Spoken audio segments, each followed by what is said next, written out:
All right, so today I want to go ahead and record my second video on indirect object references and access control violations. If you haven't seen my first video in this series, I'll put a link in the description, but definitely go back and check that out. The first video focused mostly on indirect object references, or IDORs. And just as a reminder, for an indirect object reference, the attacker is looking to identify some type of a unique identifier that is tied to their user account. And from there, you're going to look for mechanisms that are going to use that unique identifier to pull larger data sets that can include sensitive data, right? And the example we used in the last video was your profile page, right? So if you log into your account and you go to your profile page and it has your name and your email, etc., all this additional information in there. Very common way to test for an indirect object reference is to try to identify, obviously, you're sending some type of a request to the server that includes that unique identifier, and the server takes that identifier and it sends it to the database with like a find one by ID or some type of a method like that, and it pulls back the larger data set from the database and sends that in its response. So for IDOR testing, what we were doing is we took the unique identifier of another user that my user should not have access to, and we would send that, or attempt to find ways we can send that to the server, and see if we can trick the server into sending another user's data, basically testing to see whether or not the application is validating that I have ownership of the data based on the ID that I'm sending. So that was indirect object references, or more commonly known as IDORs. Today we're going to look at access control violations, and I talked about this a bit in the last video, but to dig into it more, again, these are two vulnerabilities that are commonly thought of as the same thing, or commonly grouped together, because they can appear very similar, but in implementation they're actually very, very different. So for access control violations, instead of looking to get access to data that we shouldn't otherwise have access to, we're going to be trying to get access to mechanisms that we otherwise do not have access to. The easiest way to see that would be in an API. There's going to be, based on your user and your user role specifically, maybe you can go send GET request to an API endpoint to read data, but you can't send an update request or a post request that would allow you to update or modify that data. So if you were able to find a way as this lower level user to send a request that would modify that data, then you would have identified an access control violation. I can pretty much guarantee that just about everybody watching this video now has done some form of access control violation testing. You may have just not known that that's what you're doing. The simplest form of access control violation happens at the barrier between unauthenticated and authenticated. So if you log into an application, you can go through and identify all of the different endpoints that are there and all the different mechanisms. Once you log out of that user, you should not be able to access any of those authenticated endpoints. What you're doing there is you're testing the boundary of access controls. There's a boundary that has been placed in the web application that says unauthenticated users cannot access these mechanisms. And that may be just loading a page, which is going to be a read mechanism. It may be sending the post request to update your profile or anything else. It may be in an API. It may be in an actual DOM that's being rendered. But any mechanism in the application that is designed by the developers to only be used by users that are authenticated, if you try to access those mechanisms with an unauthenticated or from an unauthenticated perspective, and you're able to initiate any type of action on those mechanisms, you have found an access control violation. Most people typically do this testing when they find a 403 or some type of an endpoint that's restricted. So maybe you log into an application, you crawl through it, and you find a WordPress admin page there, and you try to load and it gives a 403. So then you go in and send some different headers and different ways that you can possibly bypass that 403. That's an example of access control violation testing too. The difference is you're kind of skipping to the end there. You've already identified one mechanism that has access controls implemented, and now you're trying to circumvent those. A good parallel to that would be if you find user-controlled input that's being reflected in the DOM and you want to try to create a cross-site scripting, but they have other security controls in place to prevent that script from actually firing. Maybe it's the content security policy, or maybe they're filtering out characters, etc. But we want to take a step back from that, and we want to look at the whole picture of the application and not just look at unauthenticated to authenticated. We're going to actually find the best target for you to do this type of testing is going to be an application that has multiple different layers of user roles. The more complex the user roles are, the better opportunity there is to find access control violations. So authenticated and unauthenticated is fine, and that's, you can typically test that on any application that has authenticated testing.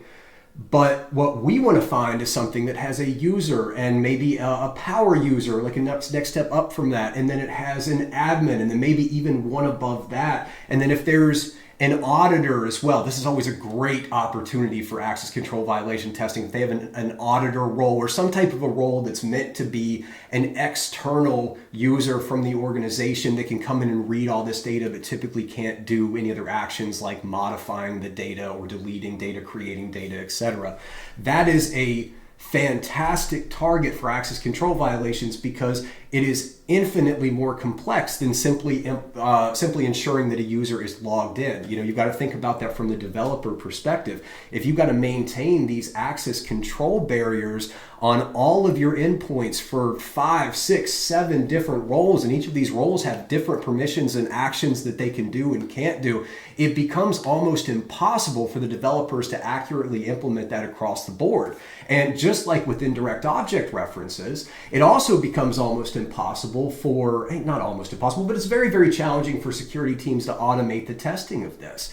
Essentially what you have to do is have prior knowledge of exactly what endpoints and mechanisms these different user roles are meant to have access to, and then you can essentially use headless browsers to go through and test each of those. But as these roles change, as new mechanisms come out, it is very, very easy for these to fall through the cracks. I mentioned this in my last video. I'm just going to reiterate. I really can't say this enough.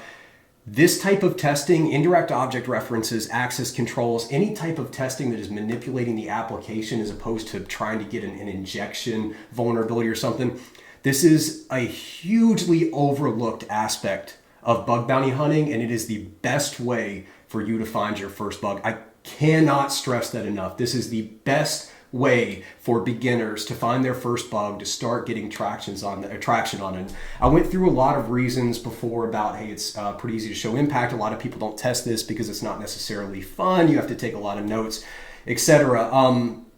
I want to kind of expand on that argument, but dial into another side of it. Most people, when they're getting into bug bounties, they are either coming from a pen test background, or they have this idea of what penetration testing means. Maybe they've done Try Hack Me, they've done Hack the Box and these different lab platforms out there, and they enter into bug bounties with the goal of using the web application to establish a foothold within the company's infrastructure, right? It's kind of that same mindset that you would if you're a network pen tester. We need to come in, we need to get some type of execution on the machine that is hosting the application. With bug bounties, I really want to reset people's thinking for this. I think the best thing you can do if you're just kind of getting started, if you're having trouble finding your bugs, if you have that perspective at all, throw it away. Just let it leave your mind. The goal of a bug bounty researcher, when you're coming into any application, your goal should be to get access to customer data in the database that you do not otherwise have access to. That is what the companies are concerned about. In applications today, most of the companies you're going to be doing, especially public bug bounty programs, all of them are going to be, not all of them, but the vast majority of them are going to be hosted in the cloud. They're probably going to have several different microservices. I talked about this in the last video, but getting remote code execution on an AWS Lambda is really just not that impactful. And listen, I run a bug bounty program. You can submit reports to me right now. So I'm telling you, this is what I'm concerned about. I don't have a lot of concern about people getting remote code execution or getting some type of a foothold because there's just not as much impact in there. Our focus, the main thing that we are dialed in on as a defensive team or a blue team, is ensuring that only the users, that basically ensuring that data does not get to anyone that's not supposed to have it. The customer data, that's our crown jewel. That's what we're dialed in on. So as a bug bounty researcher, again, if you're a beginner, if you're just starting, if you're having trouble or you really need to gain traction, the best thing you can do for yourself is to completely forget about trying to get a foothold, completely forget about the typical other testing methodologies in the MITRE framework and everything, just for bug bounties, because bug bounties are not a penetration test. Here you're looking to find ways that you can manipulate the application's logic to ultimately get access to data, sensitive customer data that you do not have access to. If you can reframe your testing in that way and you can start to focus writing your reports in that way and showing impact entirely centered around accessing that customer data, that will completely change the way you approach this, and I believe it's the best way to go ahead and start finding some valid bugs. That's not to say that you shouldn't try to get injection vulnerabilities or that that's not a fantastic bug if you can find it, but that is the vast majority of testing that researchers are doing out there. And so you have a situation where the majority of people are doing the same types of tests, so there's much fewer of those bugs. You have modern frameworks that help to rule out a lot of those bugs. And then you have the fact that even if somebody were to get some type of injection technique, they probably can't get to anything really sensitive, maybe a couple environment variables or anything running locally on there, and you can move from that. But you would be amazed to see how simply not validating some of these boundaries within an application can lead to incredibly sensitive customer data leaking across different customers, and is again, just from my perspective, devastating. So with all that being said, let's go ahead and jump into it. Last time we looked at a public program on HackerOne. This time we're going to be looking at the Pantheon program here in BugCrowd. So we'll go ahead and get this switched up and we'll dig in. So let's start by looking through the program itself. We want to get an idea of what the program is, what the application is. I will walk through all the reasons that I chose this one specifically for role-based access control as well. But so Pantheon, it says essentially this is a platform to run Drupal and WordPress websites, right? So that's going to be very similar to like a WP engine, although I don't believe they can run Drupal, but the overall principle there is going to be the same, right? So you're going to have some type of a collaboration platform to where multiple different individuals within this team are going to be able to host a web application, and then you can see it gives you everything you need to build, to launch, and to run these websites, essentially a web application. That's one of the reasons that I was initially drawn to this page. When I'm looking for programs, public programs to do testing for role-based access control, you want to find, I'm always looking for an application that is first of all very complex, but is also designed to have a lot of collaboration with multiple different people. And specifically, we're looking for there to be granular roles within this application, and kind of, so you would have like an admin, and then potentially you would have somebody that maybe can make some changes, etc. So that's what I'm hoping to see coming into this program here. Another reason I thought this one good one was actually the prices here for the bounties. And I know it may seem counterintuitive because they are fairly low in comparison to a lot of other programs that you see out there. That's actually great for beginners, and I totally understand you have a lot of organizations that want to do these low bounties because they just don't have a lot of budget for security, but they still want to open up a bug bounty program and allow research to come in and test, and that's phenomenal. We want to, anybody, as long as they're opening up and allowing us to test, we can still get points, we can get invites into private programs. So prices like this, especially when you've got these $0 for P3s and P4s, that's a possibility. A lot of the more experienced researchers are just going to skip over this type of a program. Same thing with the scope, right? We just have one individual application here. Now, this is usually the type of thing that I'm looking for when I want to do role-based access control or IDORs, right? We're looking for a big application that we can log into, that we can build multiple different accounts to test the boundaries between those accounts. Now, that doesn't mean that all the good targets will look like this, but typically if they just have one domain listed here, and this one specifically, it says dashboard, so that tells me that you potentially log into this application. And that's going to be one of the things I'm going to check first of all. And yep, we see we can log in. Looks like we have a login with an email and then also Google, which this is going to be an OAuth implementation. Remember, that's different than SAML. SAML is a single sign-on, right? And there's actually an option down here. That's going to be, something like Okta, whereas an OAuth implementation is going to allow you to log in with your Google account, and then it's just going to pull data from that Google account to build your profile within their system. They've also got the option to do a free account up here, which again, that's always good. Because remember, we've got to be able to make multiple different accounts to test these boundaries, right? Now, I don't know if we need multiple different accounts within the overall application at this point, because with role-based access control, and remember this is different than indirect object reference, with role-based access control you are testing the roles within the application as opposed to creating two different instances of the application and testing the ability to pull data from that. And just to be clear, there are some overlap between the two, but typically, especially if you're first starting out, it's good to separate the two. That way you really understand both very well. So this overall is looking like a fantastic program for us to dig into for role-based access control. We can go ahead and get an account set up there at some point, but I don't think we need to do it yet. Let's scroll down a little bit here.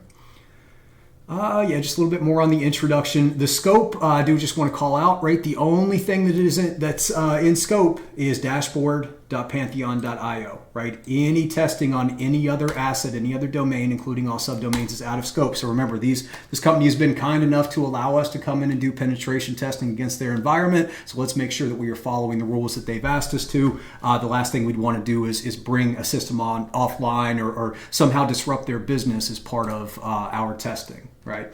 Other than that, I don't think there's too much in here. You can see a little bit more about what the target is. Researchers can sign up for a trial account there. So they're just reiterating some of those rules. And then the sign up process down here. Now, I will say, and I was testing this out before, looks like there used to be a link here and it doesn't work anymore, but that's totally fine. We see that we can come in and create our accounts. Let's just try to do it in exactly the way that they want us to do. So if you come down here, it says they want you to sign up for an account using the BugCrowd Ninja. That's what they would prefer. That works in the same way the HackerOne rerouting or email forwarding works that I showed in my IDOR video, and I'll register an account real quick just to show that. But they do have a button here to kind of show if you've never used this before, if you're not familiar with BugCrowd or anything. This is pretty typical with bug bounty platforms where you'll just enter your username and then at some type of domain that they control, and then the email is going to be sent to their environment and then forwarded on to whatever email has been registered for your account.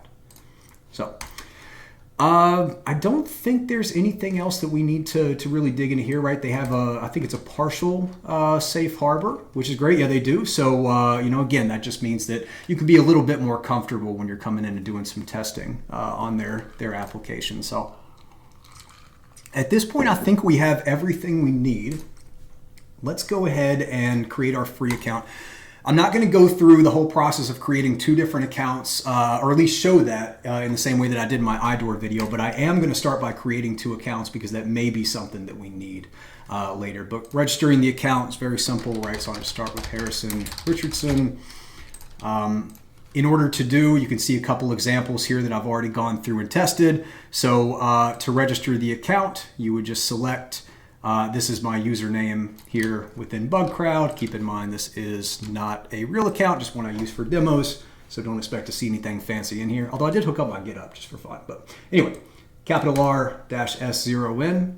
That's what's going to correlate to the email here. And that's going to route to my own personal email. And then we just need to pick country. Now, I do typically try to go with the United States because there may be some variations in functionality between the two. But understanding they work internationally is an interesting thing to keep in mind when you're trying to show impact, right? If you have the ability to show privacy issues within a European instance of the application, well, that's going to have GDPR implications, which is a compliance in the European Union that could end up, if it's not followed correctly, could end up costing the company a lot of money. So they are probably going to be very in tune to that. So that's one example of how you can show impact. Again, just understanding more about the application, understanding more about the business processes, the compliances that they have, that's going to help you show impact when you're writing these reports. So yeah, you can come through and hit create account. Now I'll click that. I'm sure it'll say it already exists. And it does, but that's totally fine. So again, you can go through, register. All that happens is you get a verification email that comes through. Once you click on that, it will automatically log you in. But I'm actually going to come back here and just hit log in with email. So we'll go ahead and just get logged in with that account that we created. Put that in there and our throwaway password. Hit log in. And as easy as that, we have our own instance of the application that we can start to play with, which is phenomenal. I love programs like this. These are some of my favorite kinds of programs here. So before we get dug too much into the application itself, let's go ahead and get a few things set up. And the first thing we need, let's do that. Let's go ahead and touch IDOR notes 2.md. And we'll just go ahead and open this up in VS Code. This is going to be our notes.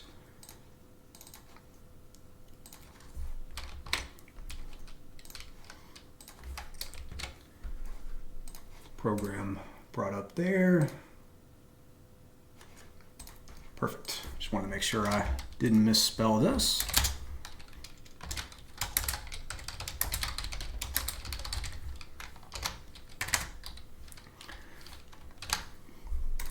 All right, we'll use that to get started. Let's go ahead and get burp opened up here as well. Now, I want to be very clear. You do not need burp for this type of testing, but having something that makes it easier to send requests, so like a Postman, or even if you're really comfortable in curl, that's totally fine. I'm just used to burp, and so that's the reason I'm going to use it here. And we'll do access control. Go ahead and get that set up. Should take just a second here. And then of course, one of the first things we're gonna do, we don't need to update it yet. It's been updated very recently. We're gonna go ahead and let's just come into our settings. Proxy's good, scope. Let's just get this set up because we know exactly what our scope is, right? If you remember, we go back to the program, they said the only testing that is allowed is against dashboard, Pantheon IO. So I want to make sure that I'm not accidentally testing any other subdomains in the application that are maybe associated with certain mechanisms or execution flows. I wouldn't expect that within this program, but just to be safe, to be respectful, we're going to go ahead and add that there. Yeah, we'll keep that in. And then one of the other things that I always do, come in and make sure that we have our low and slow running here, and that's just going to give us one concurrent request. We'll put a 350 millisecond delay. We'll do some random intervals, about 503. And that way, if we want to do a little bit of simple crawling and things to find stuff, but again, we're almost certainly not going to need that for this type of testing. This is mostly for my ability to do to use a repeater, really, or in place of Postman. Okay, perfect. So let's come back to the application itself, and I want to start getting to know the application. And when you're doing role-based access control, that's the most important, or when you're testing for role-based access control violations, that's the most important thing, right? So we need to spend a little bit of time here taking notes and really making sure that we understand the application itself, and we need to understand the different environments that we can work with. So let's start.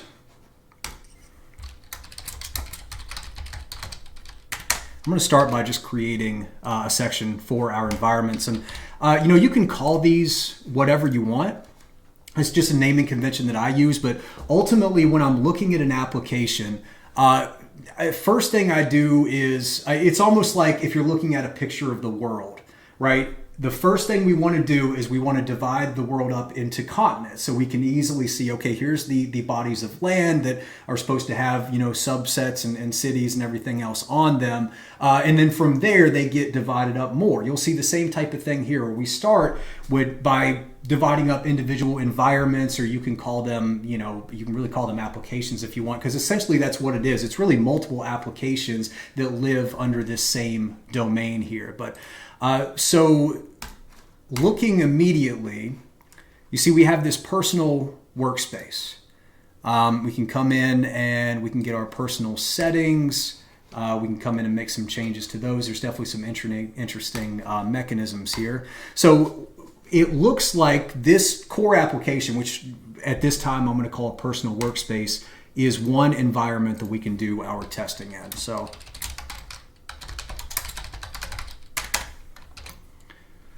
we'll have some notes for that there. So now the first thing that we need to, or the first question that we need to answer is, are there multiple roles within this personal workspace, within this individual environment? So we just want to look around. We need to understand what we can do here. And typically like setting pages, profile pages, anywhere where you could potentially add another teammate to this workspace, to this environment, and then potentially choose their role is what we're going to be looking for. But considering this is called personal workspace, I'm leaning towards there not being anything there, but we're still going to go and check it out a little bit. Right, so you can see we actually have this called personal settings. We're looking at our account security, notifications. Oh, these are some good targets for the future as well. SSH keys, machine tokens, etc. But again, we're not seeing anything in here about, maybe in preferences. No, it's just something. We're not seeing anything in here about adding any new team members, about any other user accounts at all within this, which again would seem like it would be in keeping with the idea of a personal workspace. Let's come down to the settings here. And this looks like we've got some billing options, invoice payment methods, but that's really it. That's really it. So I don't think we have anything else in here. Let me just make sure before we go, right? Support is not going to be anything we want to do. It's probably going to navigate us to a separate, no, actually it's still within there. Okay, but yeah, nothing here that tells me that we would have additional teammates, nothing in Edge, Autopilot. I'm sure this is just a ChatGPT integration. Here we have work with the team, and you can create a free pro workspace. So we'll test that in a second, but this is telling me that maybe this is where we're going to find our role-based access control. We can also create a site. So this is something we can test as well. I would imagine that what this is telling me is we can go and create multiple, I guess you can host a site, a web application here for yourself, or you have the option to work with a team and create this pro workspace as well. I don't know that for sure, but that's what it seems like.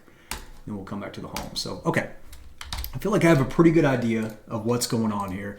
So we'll just take some general notes about this personal workspace first of all, and then we'll explore that pro workspace. All right, but first of all, looks like it's only designed for a single user. I don't know how much more we really need for this. Can create team workspace. That's the nomenclature that they're using. You can create a team workspace within the personal workspace, but I don't really see these as, I don't think the team workspace is going to be condensed within the personal workspace. I think the personal workspace, that's almost like, that's your personal computer, and then everything up there is going to be hosted in the cloud. That's probably a bad analogy, but you see what I mean, right? That's they're going to be separate from each other, right? At this point, nothing is telling me that the team workspace is somehow embedded within the personal workspace. I would imagine that every developer, everybody that uses the team workspace has their own personal workspace, and then the team is kind of just linking them and giving them the ability to collaborate. That's what I'm hoping. So, and we'll kind of put a little bit of that here. So, does not appear to be a larger for team workspace. That's fine. I know I spelled environment wrong, but that's okay. These notes are only for us. It's going to drive people crazy, so I'm going to leave it there. yeah, we don't see anything that says we can do that. I think that's probably fine right now. Can create website hosted from this workspace. 2 options. All right. You can see, I mean, the notes, it's really just about whatever works for you, right? I just kind of do stream of consciousness, kind of looking around, trying to figure out what they are. So these are something that I can go back and look on. But ultimately, the summary here is I do not think that this personal workspace is a good target environment for role-based access control testing. So let's come back to our application. Let's go click on the team.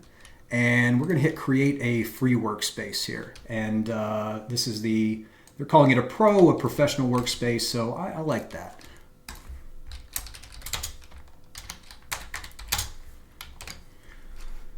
Okay, and now one thing I want to call out about this program as well, they did mention in the requirements, I'm going to make sure I find it in the right place here. They did mention that for the company name, please use BC, whatever your username is for BugCrowd, and then this NN, which would basically be an integer, right? So you start with 0102, and you can create multiple different companies. I've done some clicking around before, and I have not seen anywhere where this is actually used. I haven't seen a company area up until this point. But I have seen that if you try the same type of combination here with just a few characters, you will actually get some collisions. So that tells me 2 things. That tells me that once you create a personal workspace name, it is unique. And also it tells me that this is most likely at least how some people are going in and notating that. So I just want to make sure we'll put that in there just in case. So no, we don't need to be creating it for a web agency. We are planning on launching 0 sites this year. We may have 3 to 5 people that are joining, and we do not need a logo. Now these will obviously be, like this would be a great place to test file uploads, but that's not what we're looking at today. This, on the other hand, is exactly what we're looking for. So it's taken us a little bit of setup to get here, but now we have the ability to invite multiple different team members within this professional workspace, within this what I'm calling an environment, right? And what is especially valuable here, and this is exactly why I chose this program, this is what you're looking for when you're looking for a good program, a good application to test role-based access controls, right? We have granularity between these roles. And you know what, let's go ahead and come over here and let's start getting this. So can create multiple workspaces. Name is unique. I just want to remember that. And then, more importantly, can invite other users, multiple roles, and then we're going to kind of branch this out a little bit. So we have our admin role. We have our team member. We have our developer. And then we have this unprivileged, which is interesting. I don't know. You can see here if you're coming down to select, you only have 3. So maybe we just leave this open and it will give us only the ability to create the workspace.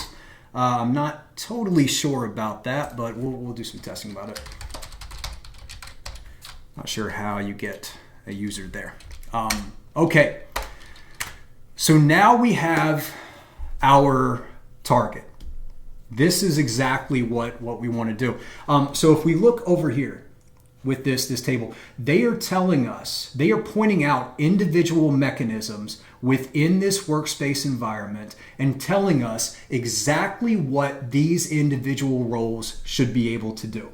So an admin should be able to do everything within this application. So that's good. So we don't need to do any testing on the admin account, right? Because it can already do everything within there. The team member, on the other hand, well, they can only do this select group up here. They're not supposed to be able to delete sites or remove users from a workspace. They're not supposed to be able to create custom upstream. I don't know what that means yet, but we'll find out. So that is our first target for testing. So we're going to go ahead and come down from this, and we're going to start marking out our roles. And so our first role, well, let's do admin first.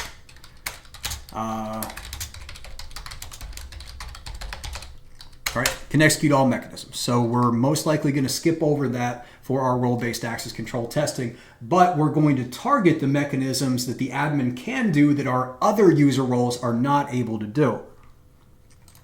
Sorry, I got to keep the coffee coming. So now let's move on to the team member.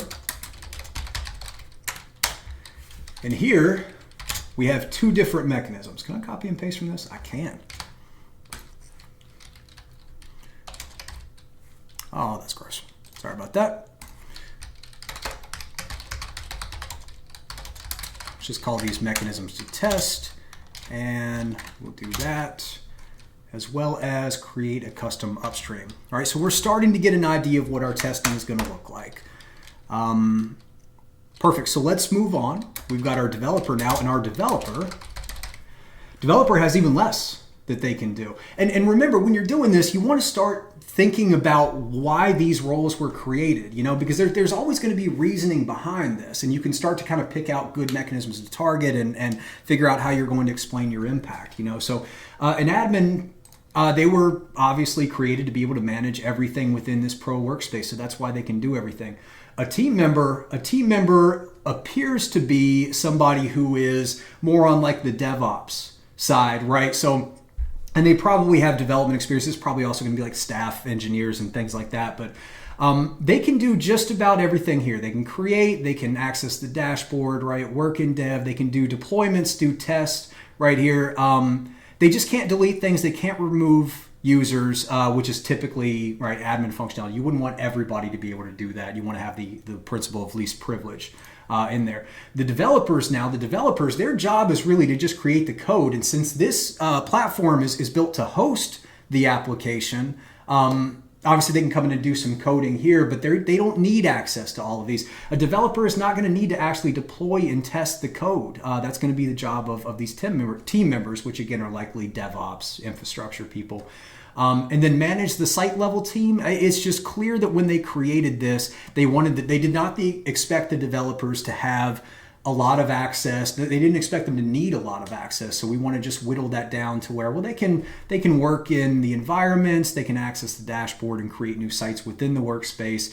But we don't need them actually running deployments and tests, because that would be, you know, that could be a security risk, you know. If you got developers that can write the code and then also deploy it live by themselves, they might be able to put some really nasty code out there. So if we can find a way to have one of our developers actually deploy code that they wrote, well, they could deploy, you know, a backdoor. They could deploy anything that's some type of a page that shows we've been hacked with ransomware, and you got to send 100 Bitcoin to this address, hurt the reputation, maybe even get some money. There's all types of different things that a developer could do to exploit this. So a developer is an even better target for our role-based access control testing. So let's get our mechanisms to test down here. See if I can type. Now we can go ahead and copy these two, but we've also got deploy and test live. This is one that is certainly going to be on my list. And also manage the site level team right there. So we'll do that. Let's go ahead and grab our other two. There you go, too easy. And now finally, we've got our mystery role here that I'm going to try and figure out how we can get one in there.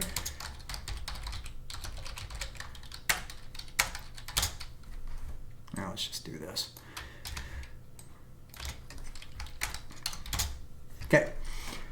And our unprivileged, they are only supposed to be able to create sites within the workspace. I really have no idea. So I'm going to come here and do even another note. I have no clue what this role is for. But that's good. I'm going to try and figure it out as I'm going through my testing. I'm hoping that it's, in fact, let me put this in parentheses here. Is it for an auditor? That would typically be my initial thought seeing something like this. A lot of web applications will have these very low privileged roles that allow you to only read information, and it would be for somebody external in the company that just needed to come in and evaluate what was happening within the application.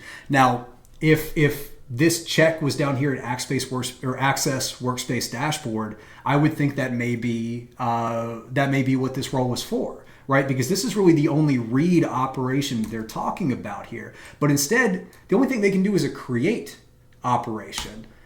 So I don't know why that would be. I am imagining that creating a site and actually getting a live web application on that site are two very different things. But yeah, again, this is certainly going to be our prime target. If we can figure out what this unprivileged role is, then we can go in and test each of the mechanisms here. And by the way, we're going to get into granularity with testing these mechanisms. It's not just one test for each one. It's how, the create, read, update, and delete for each of these are usually prevalent. Usually not all four, but you can find 2 or 3. There's going to be a lot of granularity within these that we can continue to test as we dive deeper. So let's grab the ones that we have not copied yet. Again, that's our read. This is probably going to be the easiest access control violation to get, right? Reads are usually easier than create, update, and delete. And especially with this, I certainly want to target the unprivileged trying to get any access to the data that would be in the dashboard. Whoops, sorry about that. Okay, so we've got the 2 here that the unprivileged is not allowed to do, but the developer can do. And then we can just copy down everything else that was included on the list. And so that gives us, let's make sure we're not missing anything, 1, 2, 3, 4, 5, 6, and we've got 6 down here as well. That's perfect. Okay. So I think that gives us what we need for now. At this point, we want to go ahead and get a team member within this workspace for each of these roles. And in order to do that, we're going to continue to use our BugCrowd email, and we're going to use plus notation that hopefully you've seen me use multiple times here. So, we're going to do arson. Remember, it's arson at bugcrowdninja.com. And we're going to add plus admin, and we will go ahead and give them administrator. We'll get this copied down here. Let's get another role as part of that. And this is not going to be an admin. This is going to be a team member. And obviously give the role to match. Our third is going to be developer. Probably don't need to say all these. It's probably self-explanatory. And then I'm just going to try... Let's just try this and see if it's going to let me get away with that. Let's hit continue. Very strange. So I don't know if y'all caught that, but it seemed to say that we're not allowed to create that account. So I'll be very interested to see if an account with just no role was actually created, or if they just threw it away and created the other 3. Let's go ahead and go to our workspace home here. And okay, so we've got it created. We have the ability to manage the workspace now. So we're expanding into the functionality, right? We're getting to the point where we can now start to enumerate these individual mechanisms and then start actually testing them with each of the individual roles. So let's come over here to team again. Oh, and we've got everything here. So what do we have? We do not have our unprivileged. So it looks like that was just thrown away. Which is good. That's good. At least, for there. And that means that I have like a client-side validation, but then on the server side, it handled it as well. So perfect. And then if we go back and look up here, I can just kind of split this out real quick so everybody can see it. This is what the emails will look like. And you can see they've been forwarded from that BugCrowd relay. So we've got our developer at the top, team member, and finally our admin there. So let's go ahead and open this back up. And now I'm going to do an incognito window. And I'm going to come in and start with my team member account. So I'm going to right click. I know you can't see, but right click, copy the link and just paste it in here from the email. Let's see where that takes us. Okay, so now we have the ability to create a new account. But it's setting our email automatically there. I would be certainly interested to see if they're actually validating that on the server side as well. Most likely they are, but this is not injection testing. This is role-based access control testing. So this is going to be Richardson Harrison. We'll run out of different variations for that, but that's totally fine. And I'll just use a Very terrible throwaway password right there. And I'm going to be working in, I don't know, where's somebody different? I'm actually working in the Solomon Islands. We're going to see if that has any impact on there. And sure, yeah, go ahead and send me some marketing advice. Okay, so I'm back in and I should be able to log in with that email. So if we remember, we have the arson with the plus notation, and then this is team member. This is why it's really important to, first of all, take really good notes, but also name these accounts appropriately. You don't want to do like arson1, arson2, arson3, because then you're going to have to keep mapping those random numbers over to what the role is. So really important that you understand what each one is, because the testing can be relatively tedious with that. And I do have a different password here, although they're all throwaways. Let's go ahead and hit log in there. And now we should see a different instance of the application. So getting in, everything looks very similar. You can see we have the 4 team members. We are in, well, it doesn't look like we're in a personal workspace anymore, right? This is not the personal workspace. We are in the professional workspace that we've created. So does a new account created in this way have a personal workspace, or is a personal workspace, is any mechanism within the personal workspace, is that actually something that only an admin can do? I'm actually going to take a note of that, because that is something that I want to answer. I'm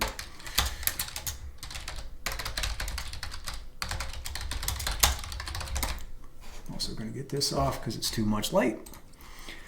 Okay, so that's a question that we can come back and answer later.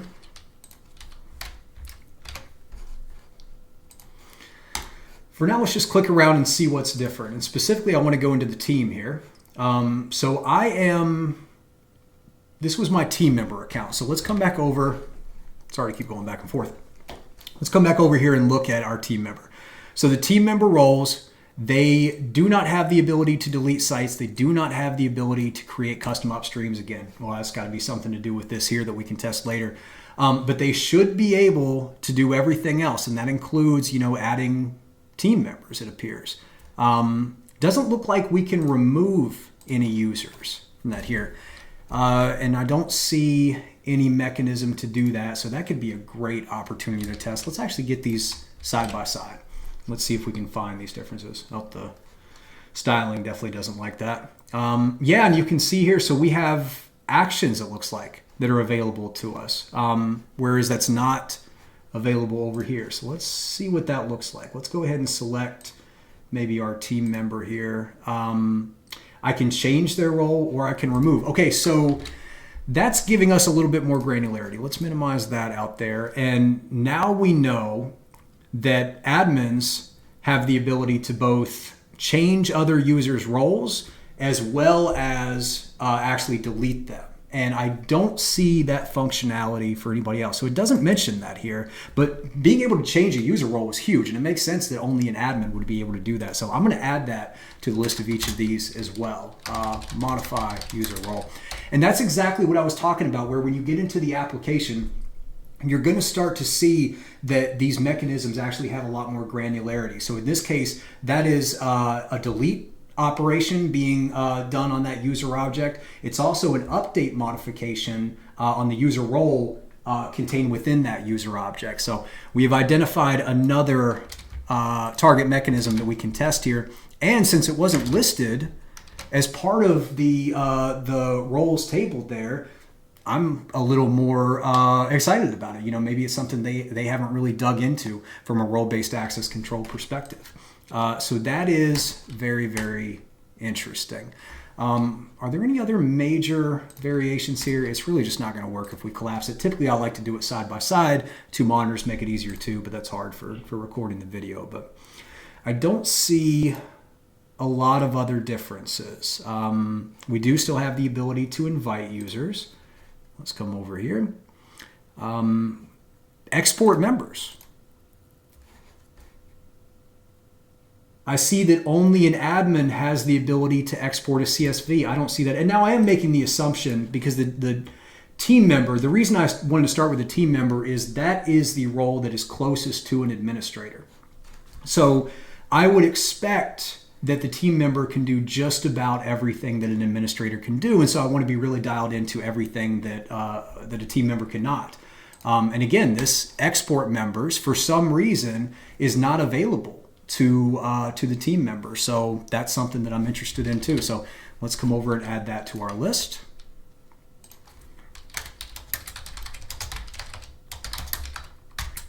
You know, I would also want to know what information is contained in there. You know, when we're talking about building out impact, if this just has some basic information that anyone else can get, that's not too interesting. But if it actually has, you know, who knows, password, I mean, probably not going to have password information, but even if there's a hash in there, you know, if there's any type of sensitive data, this can be a great target for our testing as well. So, and we can do that by just exporting it. We'll do everyone and, so it generates this by creating a new email for us. I assume the reason for that is that the process takes a little bit on the back end to generate the CSV, and they didn't want to just have some type of spinning modal running there, although obviously I'm making some assumptions. Let's go ahead and just copy this here, and I'll bring it back down. The email looked just like the other one. It just had a link, a button that you can click on, and now we can open the CSV. Okay, what information do we have here?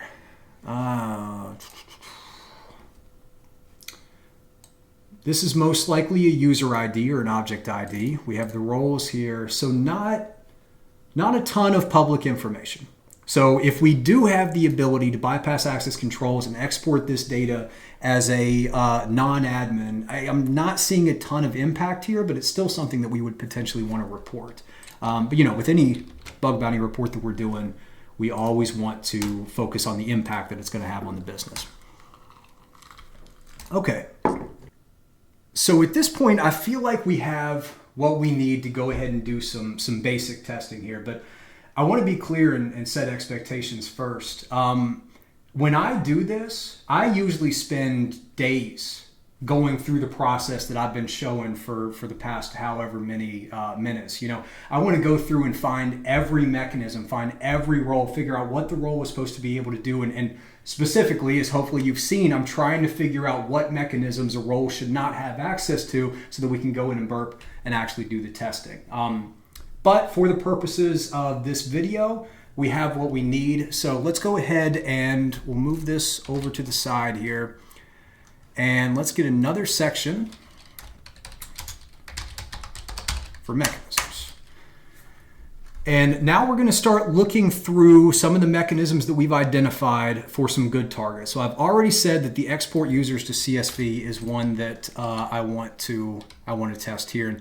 And you can see, I mean, you can use your own syntax however you like, but how I do it is essentially if it's listed under here, that means that they should not be able to do it, right? So I'm looking for ones that multiple different roles should not be able to do, ones that are also going to be fairly easy to test. This is just one mechanism, one request, so it's going to be pretty easy to test across all three of these. Although the unprivileged is still a question mark to me. I haven't figured out how to get that, but at least the developer and the team member we can test. And by the way, you want to test both. Don't assume that just because a team member cannot export, users to a CSV, that a developer cannot do it, right? Because you don't know how they're validating the role. That's what we're going to do now, is go in and try and figure out how they're identifying the role from the requests that are coming in. But they may have some type of granularity on the back end where they just left out an item and an enum. You don't know how that is. So you've really got to go through and test every single one. Now that test is really just sending a request with a different session token or role or however it's identified. But I want to make sure I'm clear on that. Access control violation testing needs to be very, very granular. The vulnerabilities are going to be in the granularity. It's those little edge cases and use cases that the developers aren't thinking of. That's what we're trying to find. And this is really like an Easter egg hunt. That's really how I think of this. Just we're going to test them one by one, and hopefully one of them is going to pop up and, oh, we found an Easter egg. And it's this really exciting moment, and it's kind of hit a dopamine and everything, and ends up usually being pretty financially great as well.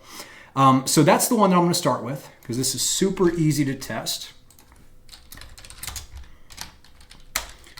And under this, we will do team member. Actually, let's do this first. Let's get this to come down. Because first, we want to get information on how this is done. And then we'll see, can the team member do it? And then can the developer do it? And then possibly we'll come down and do the unprivileged if we can figure out what exactly that means. Maybe it's just someone who is not within this workspace at all. And again, like I mentioned in the beginning, unauthenticated to authenticated testing, that is a version of role-based access control testing. But let's go ahead and find out how exactly this is done. So now we're going to finally involve burp. I know some people were probably very excited about that. They're like, I'm so tired of seeing you just taking notes. And I get that. I totally get that. Okay, so we're now routing everything through burp. Let's just make sure that's working properly. Looks like it is. Appears to be going to a GraphQL endpoint. So that is an interesting twist to this. So let's go ahead and just hit this export members again. We'll select this. Okay, so we'll go ahead and take some notes on this. In the UI, we see this as an export members button in team section. And under that, there's two variations.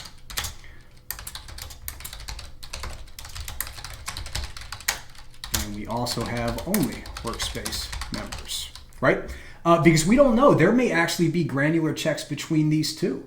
We have no idea. We have no idea what's happening on the back end and how they might separate these two. It's easy to think that this is all the same thing, but it definitely might not be. So we'll start with this one here.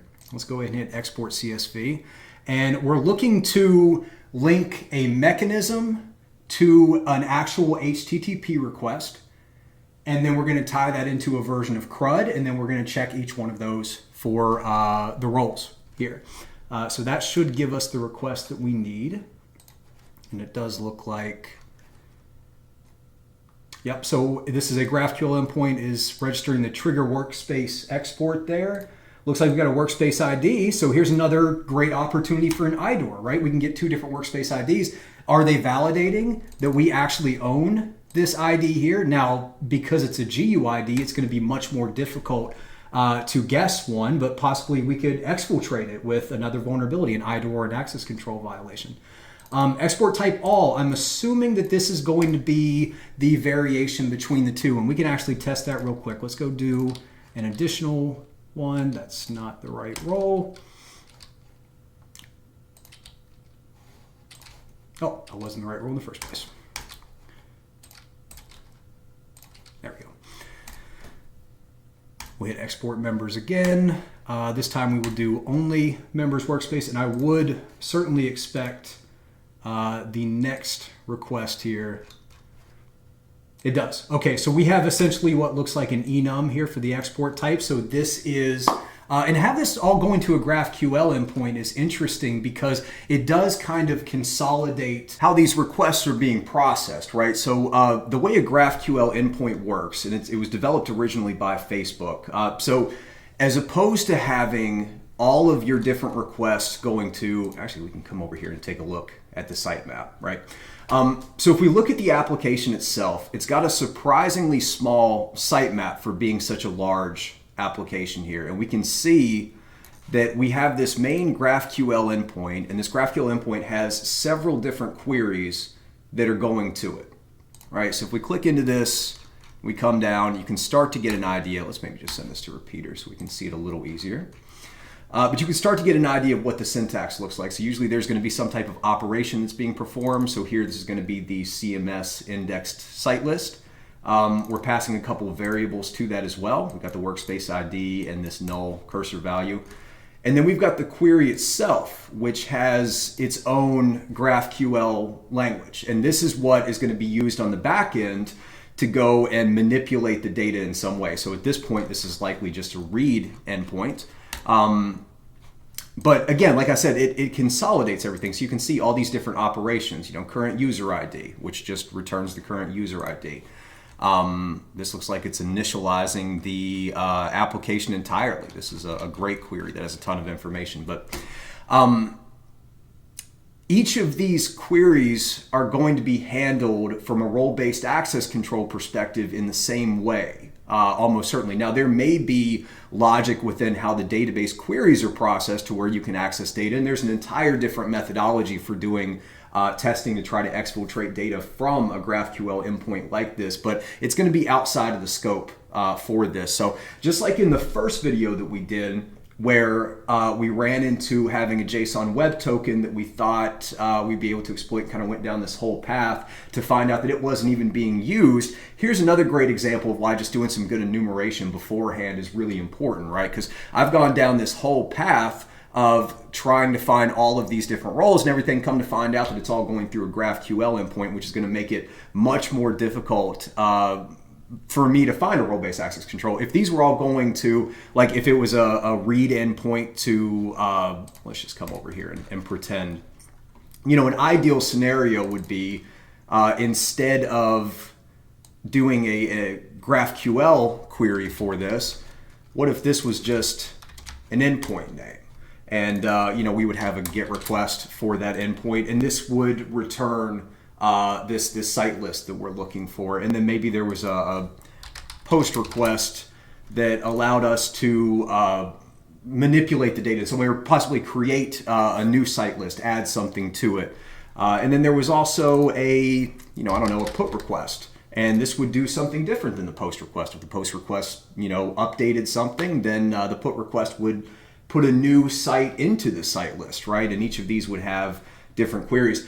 At this point, now we don't know this for sure, but it's much more likely that they could have separate code that's validating the roles here. Again, we wouldn't know that for sure, but it's much more likely. Here we have our one endpoint that's a GraphQL endpoint, and however they are validating the role, that's going to determine whether or not the user has the ability to access this endpoint itself. Now, again, the next question is going to be, can it perform the operation? And so once you find a GraphQL endpoint, your testing for role-based access control moves away from the individual endpoints and how they're validating the role itself, and it becomes, how are they validating that the user's role should have the ability to perform this specific operation? So I wanted to make sure we dug into that a little bit, because this is a unique use case here. Not a unique, but you know, it's a little bit different from what you would like to see or typically see when you're doing role-based access control testing.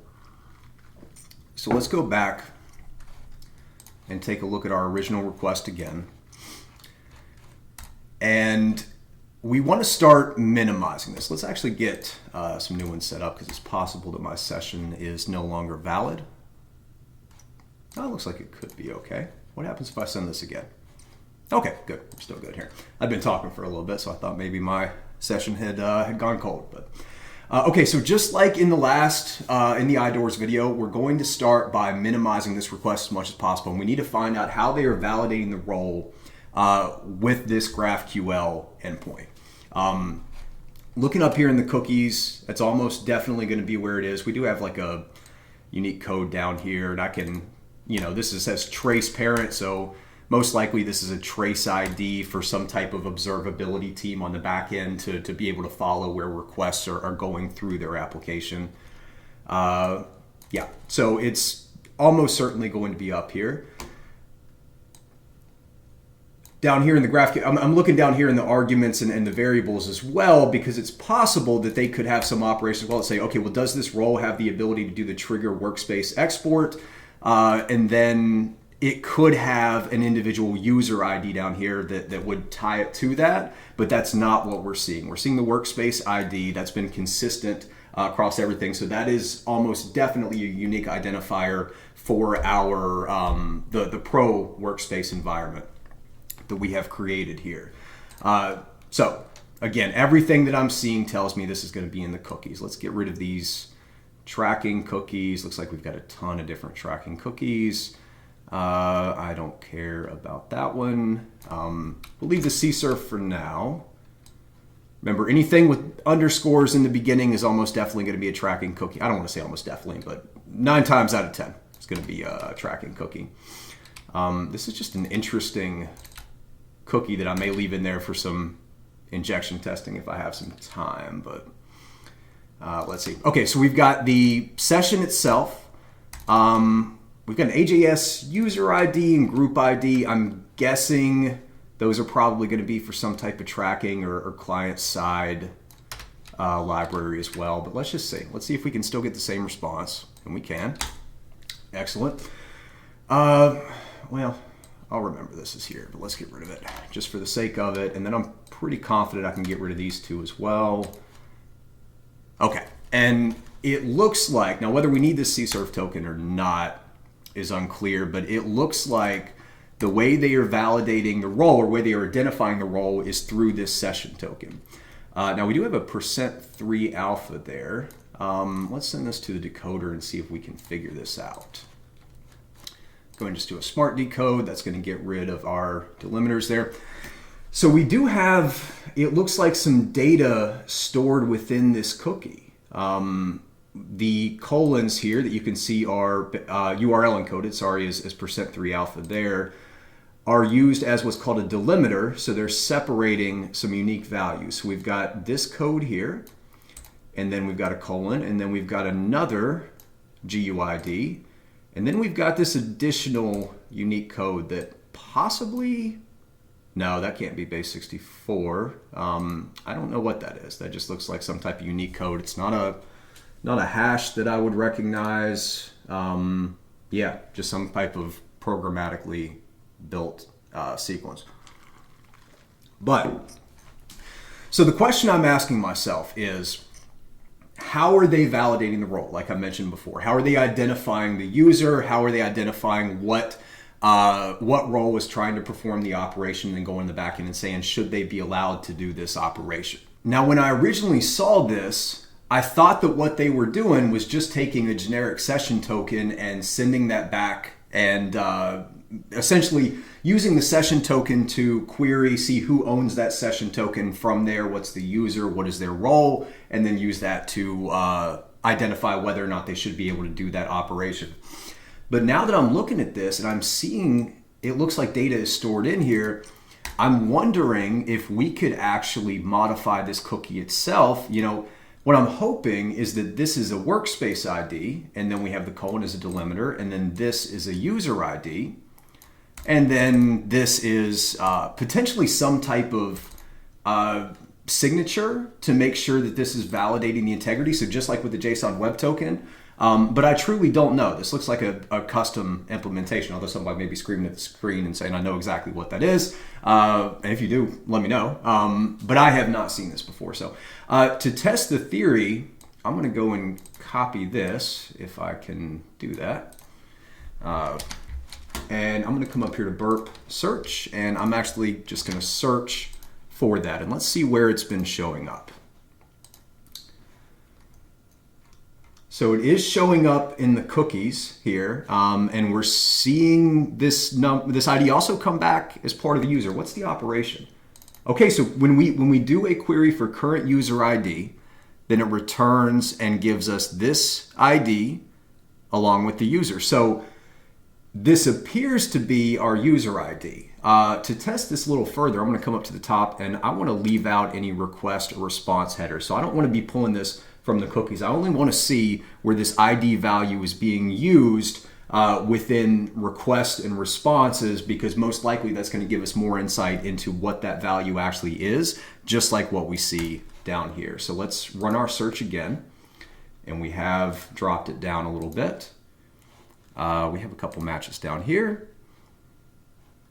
And yeah, once again, so we have, it looks like an ID for the overall user object.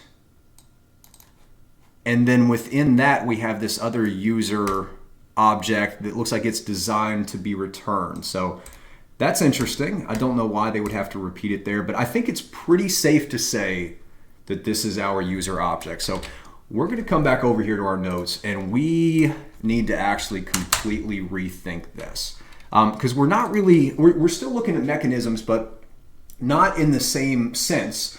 Because we have the GraphQL endpoint, we really only have one mechanism that we're looking at here. And that mechanism is the GraphQL endpoint that is designed to process these GraphQL queries and use something to identify what the role is. So again, like I said, what we're doing our testing on is those operations within the GraphQL endpoint. So I'm just going to completely rework this. And I'll take a note for this just for myself. But GraphQL endpoint, can't type, processes most requests. So now we're going to go from mechanisms to GraphQL operations. Good grief, I cannot type today. I notice it always gets worse as I get later in the video. I'm sure I was just getting tired or something, but yeah. And then one of the things I'm going to make a note of here too, before we start to enumerate those, is let's see if we can go back and figure out what that is. So we have identified that a user object ID is equal to, we're going to copy this one. And then I'm also just going to get this whole user object.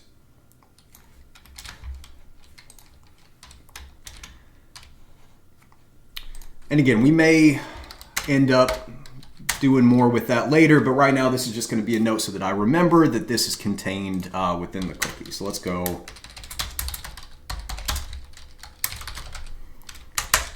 And let's actually come back here. We go ahead and drop out a search for now. And I just want to get an example of this cookie.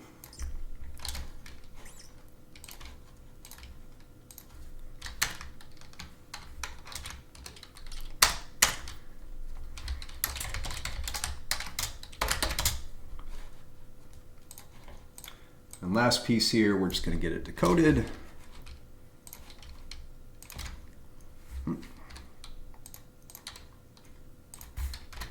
Go. And our note here, so we're going to say there are 3 values. And number 1 is the user ID, is what it looks like.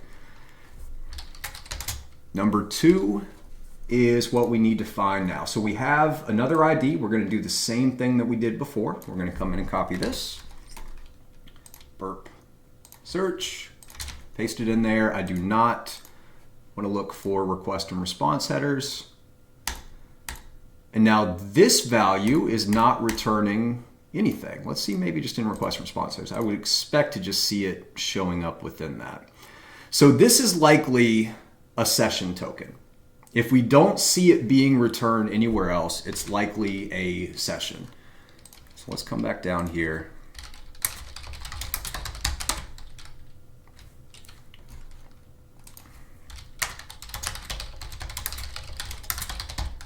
Actually.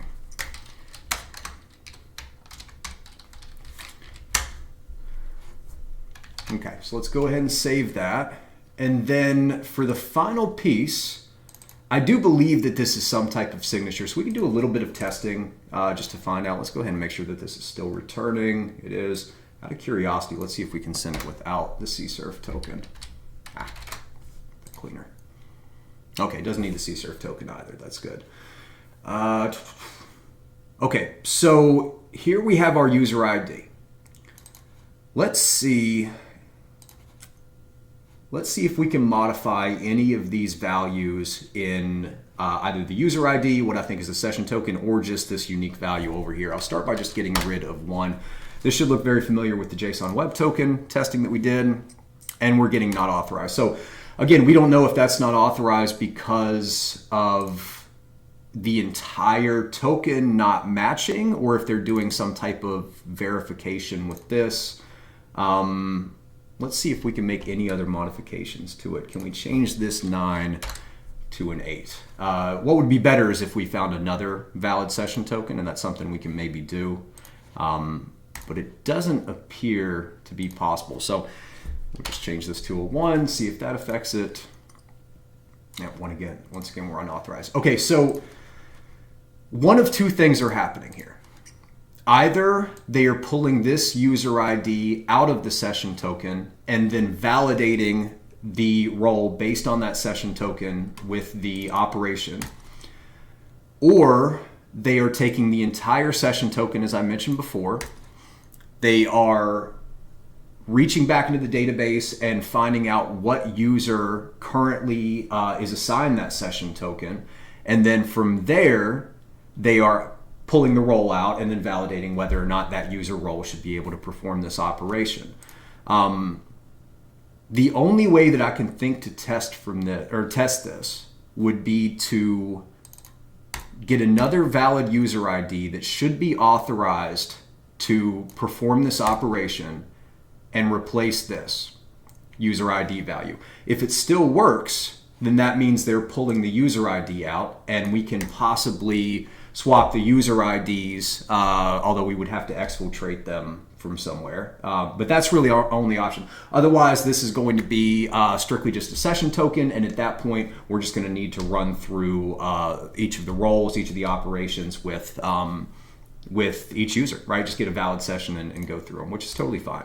But I'm still looking for a little bit more flexibility here. So let's go ahead and get our admin user set up. If you remember at the beginning, we created 3 new users in this professional environment here. We had an administrator within the environment, we had a developer, and we have a team user, team member, I think was kind of the middle ground role there.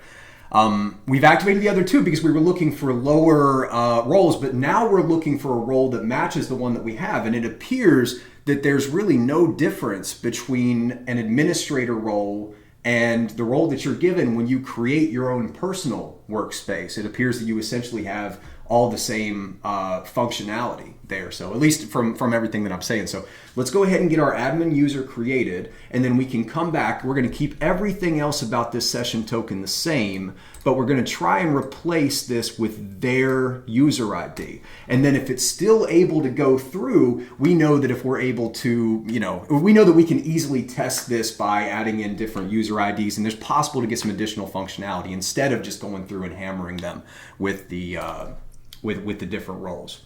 So let's do that real quick. I'm just going to come up here and grab the one that went to user. And again, I'm just going to keep hammering this home. This is why it's so great that we added that plus notation. It's very easy for me to come in and just find the plus admin.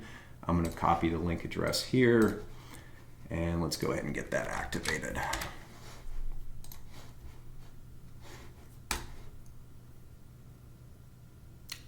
Okay. So they actually have a check for that too. That's very good. So let's do this. I want to do that in an incognito window. I know I've already got one up here.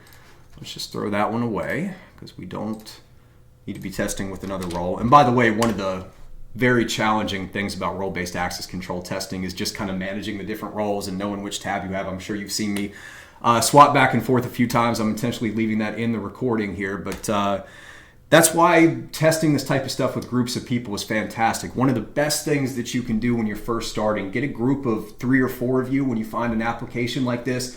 Have one person get an admin account, one person get a developer account, one person get a team member account, and then you each go through and test and say, hey, as an admin, I found the ability to do this, and here's the request. Are you able to do that? You're all going to learn from each other. It's going to be much easier to actually do the testing, and it actually makes this a lot more fun as well. So I cannot recommend that enough. But let's go ahead and get our last account set up here. I think my last one was Harry Rich, so let's go Rich Harry. And for a password, we'll just use another one of those. I think I didn't screw that up. We'll find out. And I will be in Armenia. Sure, why not? Let's go ahead and create the account. And we will log in. Okay, we click on this and we've got our arson, do the plus notation, and hopefully I didn't mess this up. We're gonna find out in real time. Actually not in real time because this is pre-recorded, but there we go. I think we're good. Good stuff. So now all we need to do is come into here and get our user ID for this new admin account, because this user theoretically should be able to do everything else that our other user is doing, assuming they're both admins. So let's just click around a little bit, and that's going to populate our populate burp with the new user agent there. Click, click. We would assume we should have that user ID now. Come back over here to the proxy. Okay, so let's send this to the repeater and let's see how this compares. So this is our original user. Because again, I don't know what role this is. I don't know if this is separate from the admin or not. It seems to be the same as the admin. And I'm kind of starting to think that there's not really this separation of environments. I'm kind of starting to think that there's really just everything going through this GraphQL endpoint, and these operations are being validated based on the session token. And that may be all we have here in the entire application. And if so, that's okay. We still have a lot of testing that we can do, but I don't know that yet. So I'm going to keep just calling this an original user. And then this one we know is an admin user. Come back over there. Yeah, these other two we don't need to use yet. And just to confirm this as well, let's come back over to, well, I don't see it over here. Let's see if we can find all the instances this is here. I just want to make sure that we're not getting anything mixed up. And again, this just really highlights some of the challenges of testing in role-based access control. But okay, so believe that this is going to be our new user token. So let's come back up to search, run that again. And I just want to look for it here.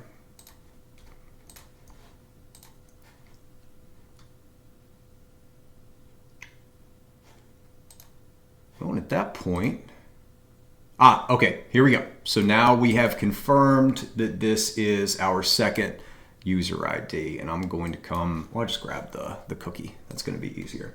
So we can compare these two.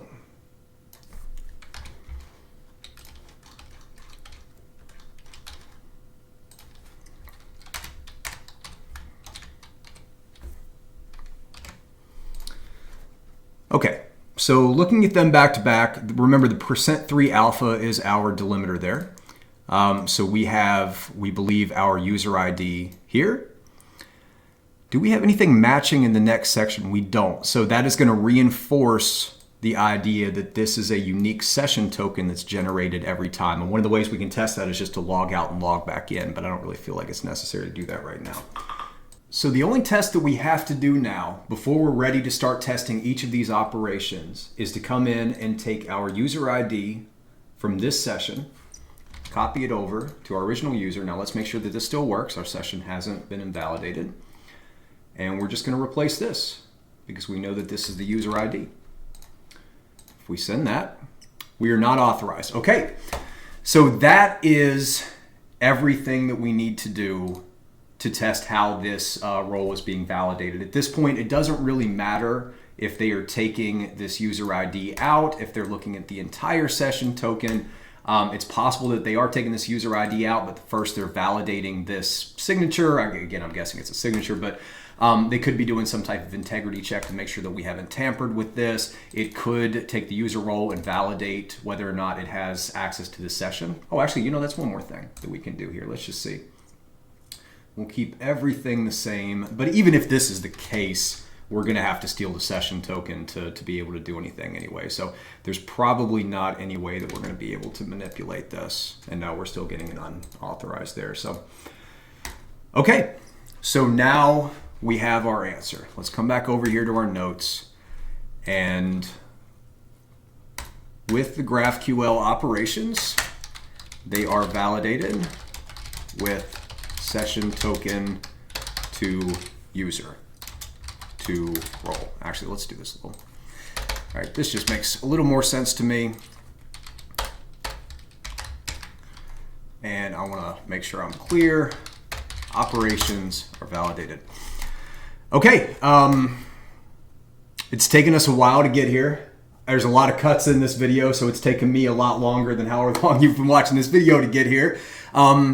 But we now know exactly how we can test this application for role-based access control. We have 3 different, I'm going to assume that the regular user and the admin user, there's no difference functionality. I think when you create a new user, you're automatically given this administrator role, and that's what they're doing on the back end. So I think we have 3 roles. I think that any operations in what we're calling our personal workspace environment are still going to go through this GraphQL endpoint, and we can validate that here in just a minute. But honestly, with that, I think I think I actually kind of made a mistake initially by logically separating these environments, because if they're all going through these GraphQL endpoints, then these don't really matter. Like I said, we're not validating mechanisms anymore. We're not validating different mechanisms in different workplaces. We are validating whether or not a specific role has access to this specific operation within the GraphQL endpoint. So that's how I'm going to continue. I mentioned the low and slow, basically doing a low and slow scan. This is actually one example where we would want to do that low and slow crawl. Sorry, not scan, but just crawl to see what else we can find. What I'm assuming is that every route that we see here is an unauthenticated route. Which means that you do not have to have any type of session token or anything to access it. Remember, when we're testing role-based access control, we are only testing endpoints that have some type of authentication, because that, by definition, the access control is that authentication. We want to test the granularity between separate roles, but just testing whether or not an unauthenticated user can access an authenticated route is an example of role-based access control testing, as I've mentioned before. So looking through this, it does appear, well, actually, it looks like we have a couple other endpoints down here as well. So in addition to the GraphQL endpoint, we do have this Workspace endpoint, right? We see that it has a session token there. So this is a more traditional example of where we can do our testing for role-based access control. If I were to get rid of the session token, I'm guessing it's not going to allow me to access this. It's not, it's redirecting us to the login there. So this is a much more traditional role-based access control test.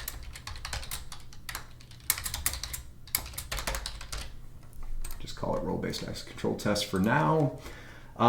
So that tells us that we do have some additional routes outside of this GraphQL endpoint that we can test as well. So like I mentioned, I'm going to come up and I just want to let the crawler look around and see what it can find. We don't need to do any audits, right? And we don't want to be super aggressive at this. There's no reason to. We can just let this run in the background. I want to come down here and just tell it, do the most complete, and also don't stop if you get any application errors, and we'll just set it on the low and slow. Don't need to worry about any authentication. Oh, no, we do. No, I'm completely wrong about that, because again, like I said, by definition, so you can tell I'm, recording this live, by definition, we are testing authenticated routes, like I said. So the only way that we're going to be able to effectively find any more authenticated routes to be able to do additional testing is if we get a successful authentication in this crawl. So, okay, let's go ahead and we'll just add some login credentials here. Oh, no. So we don't have anything in the library there. We will come to new. I'll just call this demo right here. And let's go ahead and grab... I'm going to grab my original username and password. So we got that one here. Actually, no, let's do this. I've got a +1 that is not being used at all. And that way it's not going to interfere with my existing session, because I don't know if it's going to allow this user to log in if there's already a login session that exists. So we'll do a user account that we're not currently using. I'm going to reiterate again, that's a throwaway password. And we'll just do a low and slow crawl there. So we'll go ahead and start that, and I'm just going to let that go for a couple hours while I'm doing the rest of my testing, and we will see what comes of it. I'm also just going to click around everything and see if I can validate this. This is our main session. And see, I find it so interesting. There doesn't seem to be much of a difference. Yeah, see, this is just really reinforcing what I'm thinking. If you go back and forth, what's missing here? There's this edge option, which I believe is the only... No, it's not the edge. What keeps disappearing and reappearing? Y'all are probably screaming at it. I don't know how I can't see it. It's the upstreams. So the upstreams are not available. That seems to be the only difference between our administrator account that we have added to our Pro Workspace and the original user that we created. So there is some granularity between those. I don't think they're different roles though. I think it's probably a flag within that user role. And we can do some stuff to validate that, but I don't think it's going to be too important because ultimately we're getting to where we need to be, right? We need to test the operations of GraphQL. We want to go real quick, click through here, do a crawl, see if we can find any other authenticated endpoints. But other than that, we're good to go. So let's come through here. I'm going to click, let's go ahead and create a quick site. Let's just do anything that we can do. We want to enumerate as many GraphQL operations as we can. I don't really care what these are doing.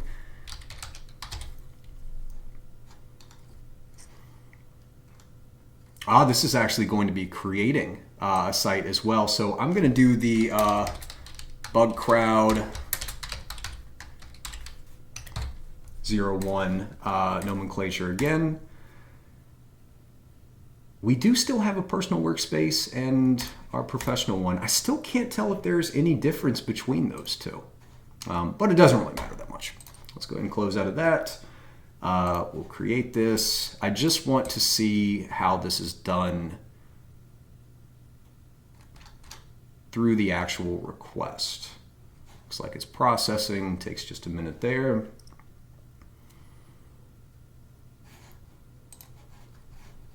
We come back and look here. Again, we just see a lot of requests. No, we have found something else. We found an API. Perfect, perfect, perfect. Okay, so this is going to be much more traditional role-based access control testing. Let's see if we can tell. Let's just send this over here as well.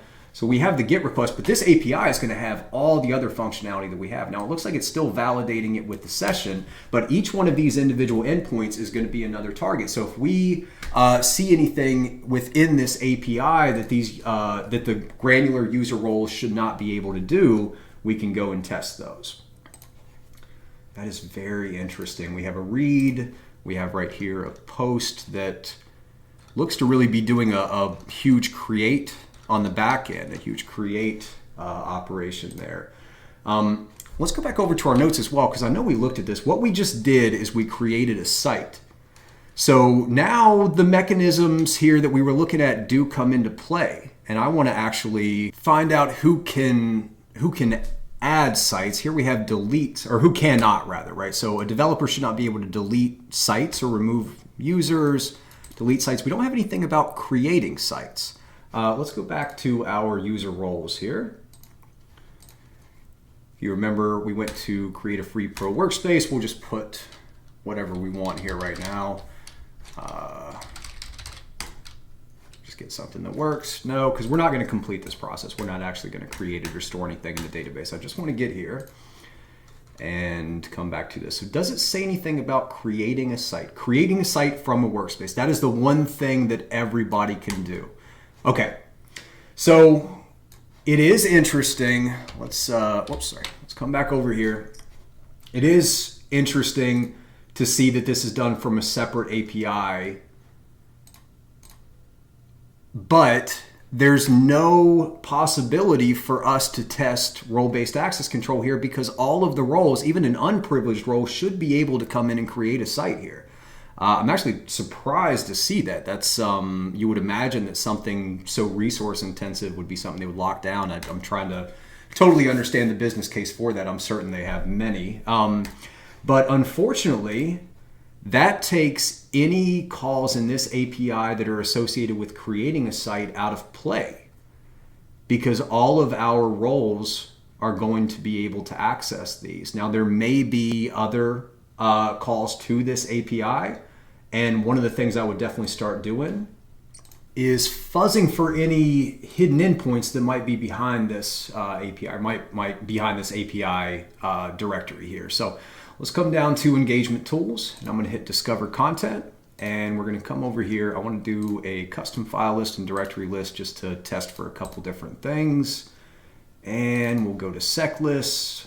We will go to Discovery. We will go to Web Content. And then finally, I'll just use a couple of the Raft endpoints here. So we'll just do some small ones. We'll do a small files right there for the file list and small directories as well. There it is. Okay, come back over here. Let's actually slow this down as well too. Let's do just one discovery thread, one spider thread. Again, we want to be nice to their servers, and we'll let that go in the background as well. Come back and see how our crawl is doing. It's finished. Found 3 locations. It doesn't look like it was too successful there. Yeah, we didn't get much of anything from that, but that's fine. That's fine. Okay, so we'll let that discover content run to see if we can find any other endpoints that we can possibly do role-based access control testing. But at this point, I think the only real testing that we have against this application is against these GraphQL operations using our 3 roles. So let's come back and consolidate everything. We're going to come down here.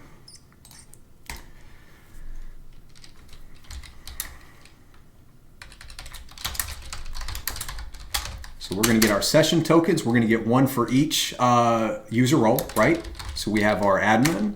We have our, what were they called again? Come back over and take a look. We have that all up here. Like I said, I'm just going to do the 3. So we've got the admin, we've got team member, and we've got developer. Okay, and we'll get a session token for each one of those. Let's do it like this. Make it easier just to separate them out. And then we're going to come get the GraphQL operations. And now this is going to be a very tedious, fun process. I'm sure we could automate it, but we're going to come through here. And I'm going to click down here. I'm going to tell it to search for operation name. Click on this to make sure it's working. Okay, we have our match. I'm going to click on this to tell it to do an auto scroll. So it will automatically go through that. And now get to do the fun part of copying each one of these over. Now I won't do all of them. Once again, this kind of, oh, whoops.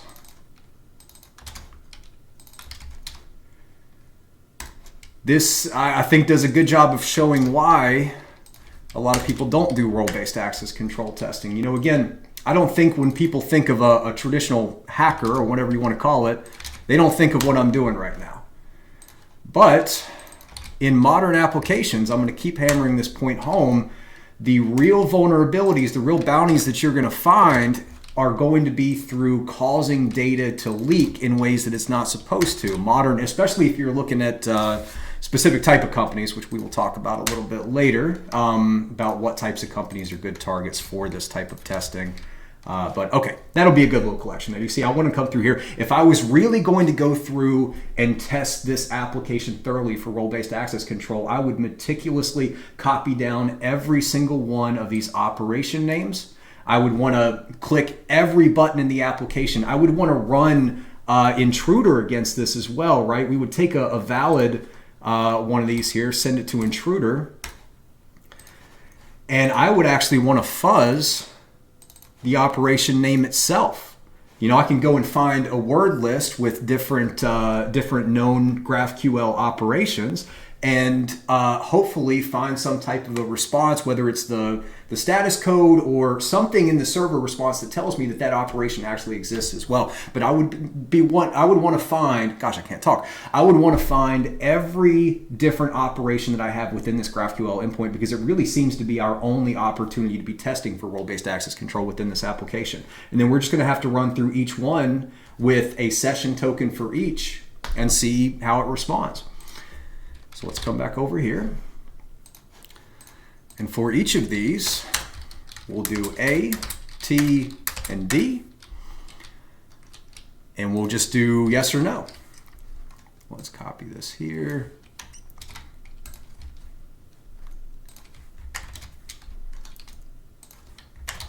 That's probably enough. I think we can go through 3 examples here, and that'll be plenty for the video. So let's do that. Let's come back over here to our repeater, and I'm going to get our repeater set up. I want to clear this out totally. We don't need these anymore.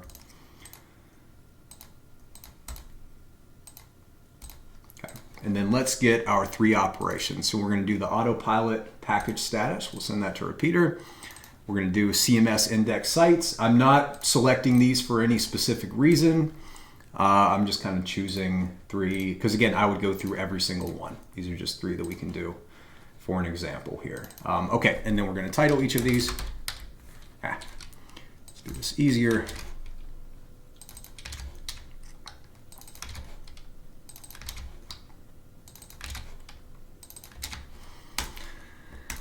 Okay, and now we need to get 3 different incognito windows up, or 2 incognito and 1 other one, but 3 different valid session tokens, 1 for each of these users. So let's go back here. We don't care about this anymore. I'm going to log out of this, and I'm going to go ahead. I want to log out of this one as well. And we'll go ahead and open up 1 more private window. And that'll be for our other one. Okay, so let's go ahead and get logged in here. And this will be our arson admin.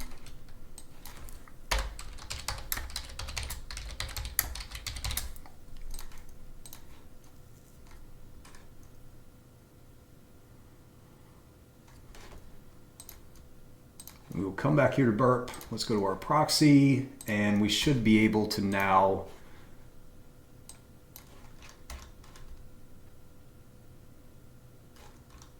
here we go. Perfect.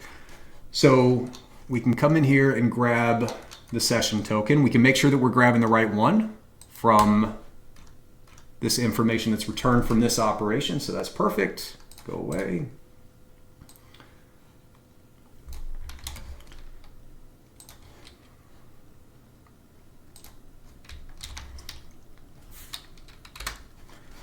Okay, there's our valid admin.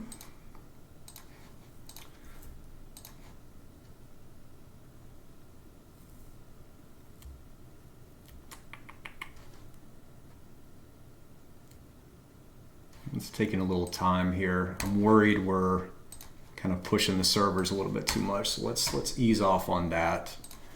Oh, the incognito. Yeah, the hidden windows are going to share a session token, aren't they? Shoot.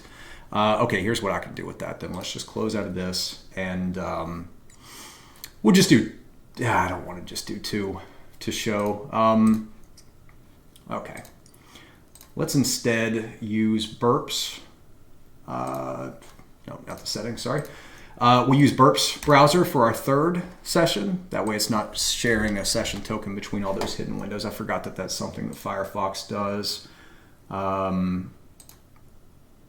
Okay, copy this over here.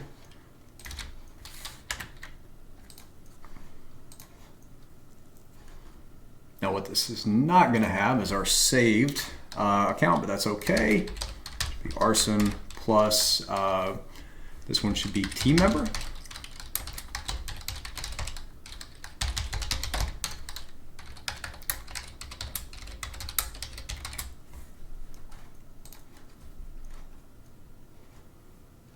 Now the great thing is burps browser is still going to route everything through the proxy, so we can come back up here like we just did, and we will be able to grab our new value as well.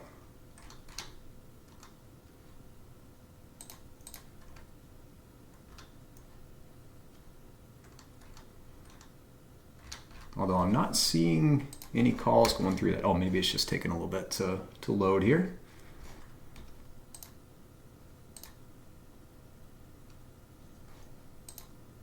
Taking more than I would expect to load. Let's see if we can get logged in with our other user. We can always just grab the session token from the browser tools as well. But this should be our developer.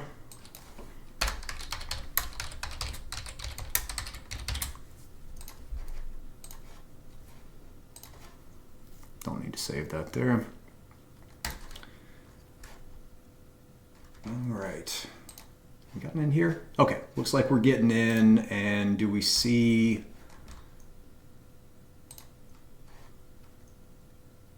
Well, I don't see any of the calls to the GraphQL endpoint here for some reason. Let's just do this. Let's come up into here. We'll hit inspect, go to the application, and we can come down here to our cookies. And we should be able to just grab our session token from here. Go ahead and copy that. And just to confirm, we do have a team member. Perfect. So our team member here, we can just paste that.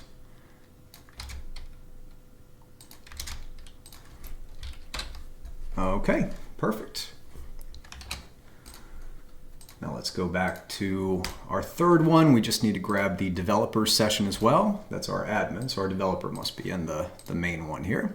It is. Okay, we'll go to inspect again. Although this one I don't see any reason why I can't grab it the other way, but let's see. Make sure everything's still going through and being routed properly.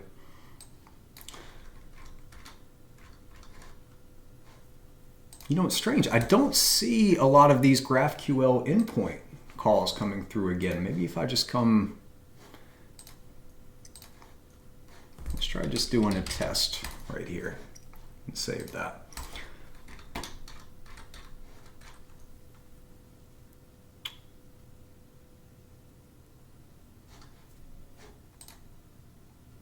I think something has happened to our proxy. I'm not entirely sure why we're not catching those, but anyway, let's just go ahead and grab this here. We can move on with our testing. That's something I can play with later. Okay, coming up here, this is our admin. Come back over here to our developer. I'm gonna right click.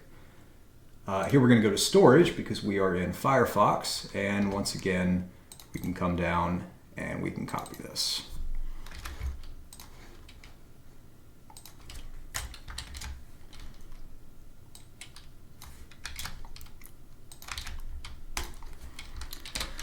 All right, and after all this time, we are finally ready to actually begin testing role-based access control.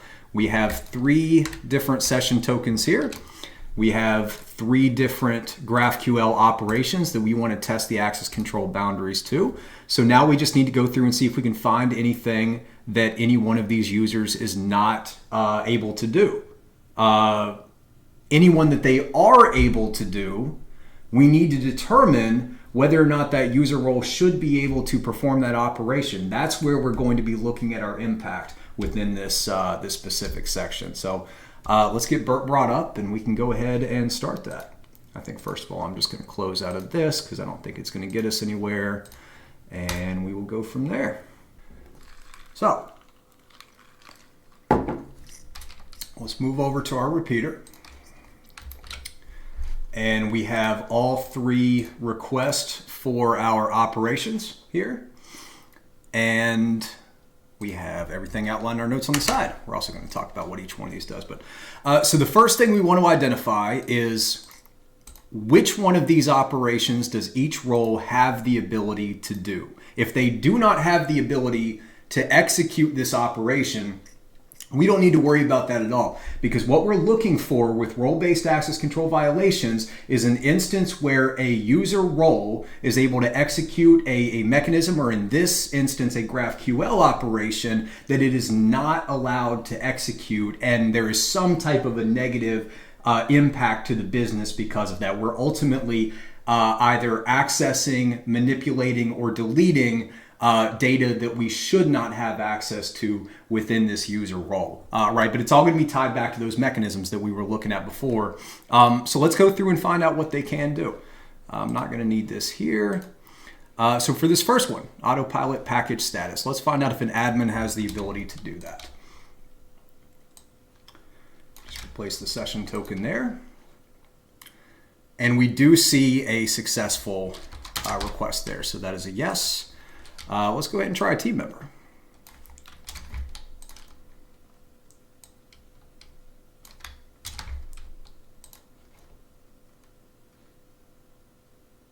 Oh, that I believe was my fault.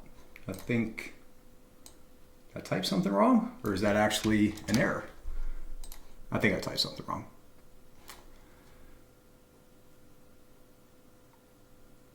No, so we are having, we're getting a different response to this where it's not found. This looks like it would be more of testing IDORs within the GraphQL endpoint here, right? It's saying that this account is not found.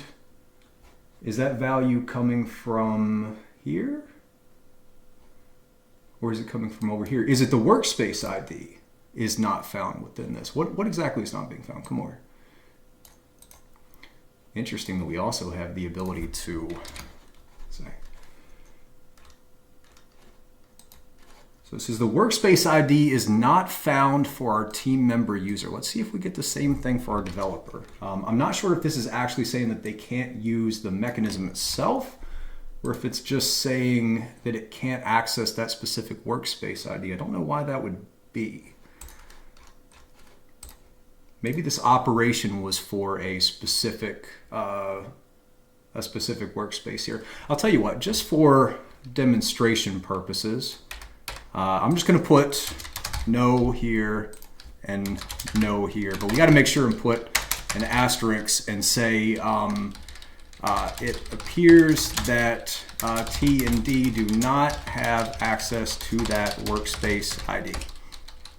Not that this is an access control violation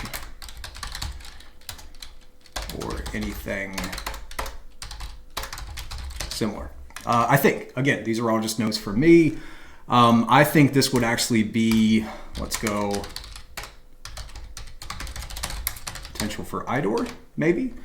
Although I think this would be testing that the IDOR was not successful, but we're essentially putting this workspace ID. And I did mention that earlier, that this was a possibility for an IDOR. So we would be putting that in there, and then we see that it's added in here. I don't want to get off into a whole other testing on server-side request forgery and injection testing, but I do find it interesting that this seems to be directly copied over there. So I would be interested to see what if I were to do, that's a path parameter there. So what if I were to do arson equals arson and Q equals, just to see. Interesting. Okay, I'm not going to go down this path because that's not what the video is, but you certainly would expect to see some type of sanitation here where they would not allow me to append parameters here.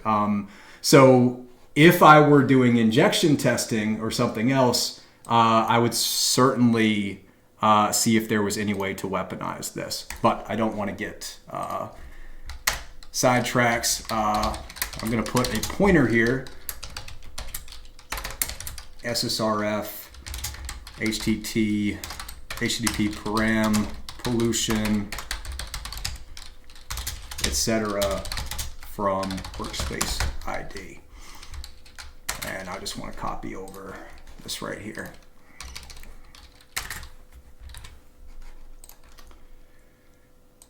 So you're watching a video on access control violations. Now you got a good target to go test for server-side request forgery, HPP. It's an interesting little injection test there through the GraphQL endpoint. But okay, let's move on to the next one and just see how that works. See if we run into the same situation there. So first we'll try to post it. And this one says it's not authorized as well. It's possible that our session token has just been invalidated because remember we did log out. That's probably an older session token it's trying to use. So let's come and find this here. Okay, so our admin is able to access this CMS index site list. Now what about our team member? Is there any, we do have a workspace ID again. It'll be interesting to see if we run into the same things there. And then possibly what we want to do is find a workspace ID that, I'm wondering if that workspace ID is tied to the personal workspace. Well, maybe not. I don't know. This one seems to be fine. I don't know if this is matching or not. And that's all something that I would go in and check it out. But we know that this team member can access that. Man, I'm telling you, Can never type while I'm filming. And let's go ahead and test the developer as well.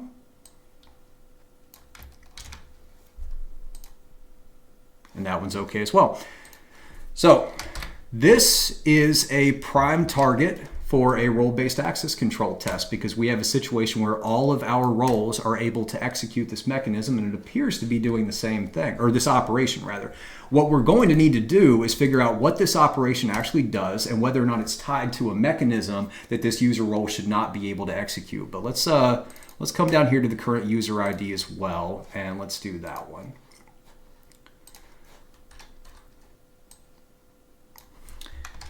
By the way, I should do a video at some point just showing that this is much easier to script out and do much quicker, but don't think that should be in scope for this.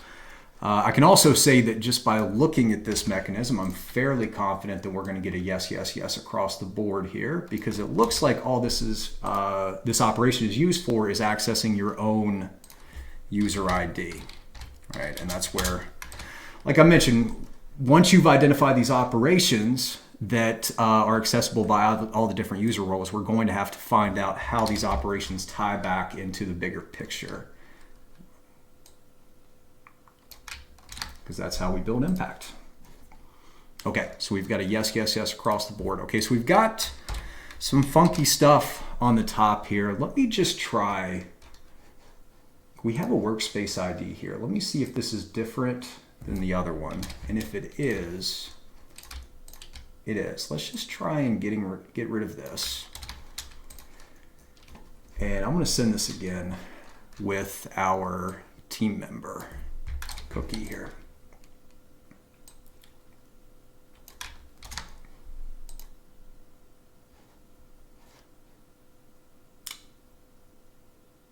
Huh.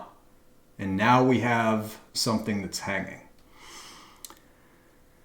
Okay, I actually don't know what that means, but this looks like a great opportunity for injection testing. So what we're going to go back through now is we need to figure out what each one of these are doing. And I'm going to skip this one because it's different. But I am going to make a note here again. Test for injection, etc. I may come back and do some role-based access control later once I figure out what this is doing, but just for right now, I'm going to put a pin in it and come back to it later because I don't want to continue getting sidetracked and move all around all over the place, you know. But this is a pointer. Whenever you hear me talking about pointers and signs, right, I'm sure it's very easy to come in and think, well, maybe there's a vulnerability here because we can inject this URL directly into it. We have no idea if there's any impact to that whatsoever. We have no idea if an actual request is going out. We have no idea if we can control it to access anything we shouldn't be able to access. So again, we would come through and do that injection testing. But we do have these two other operations that are prime targets for role-based access control testing because they are all yeses. So let's see if we can figure out what they do. So we have CMS indexed site list. Okay, and if we look into the query itself, it's passing a workspace ID. Looks like it wants to pull various data from that workspace. I think that's what's going on here. If you look in here, we have the name of the workspace itself that we created. Let's see if there's any variation between each of the users here. Let's see, especially between the team member and the developer. I'm most interested in that. Because this looks like, this replaced here. This looks like what it's doing is just gathering the information for the workspace. So we've got the owner of the workspace here. I don't know if that changes. So we can go back and forth using these arrows. So let's go back and forward.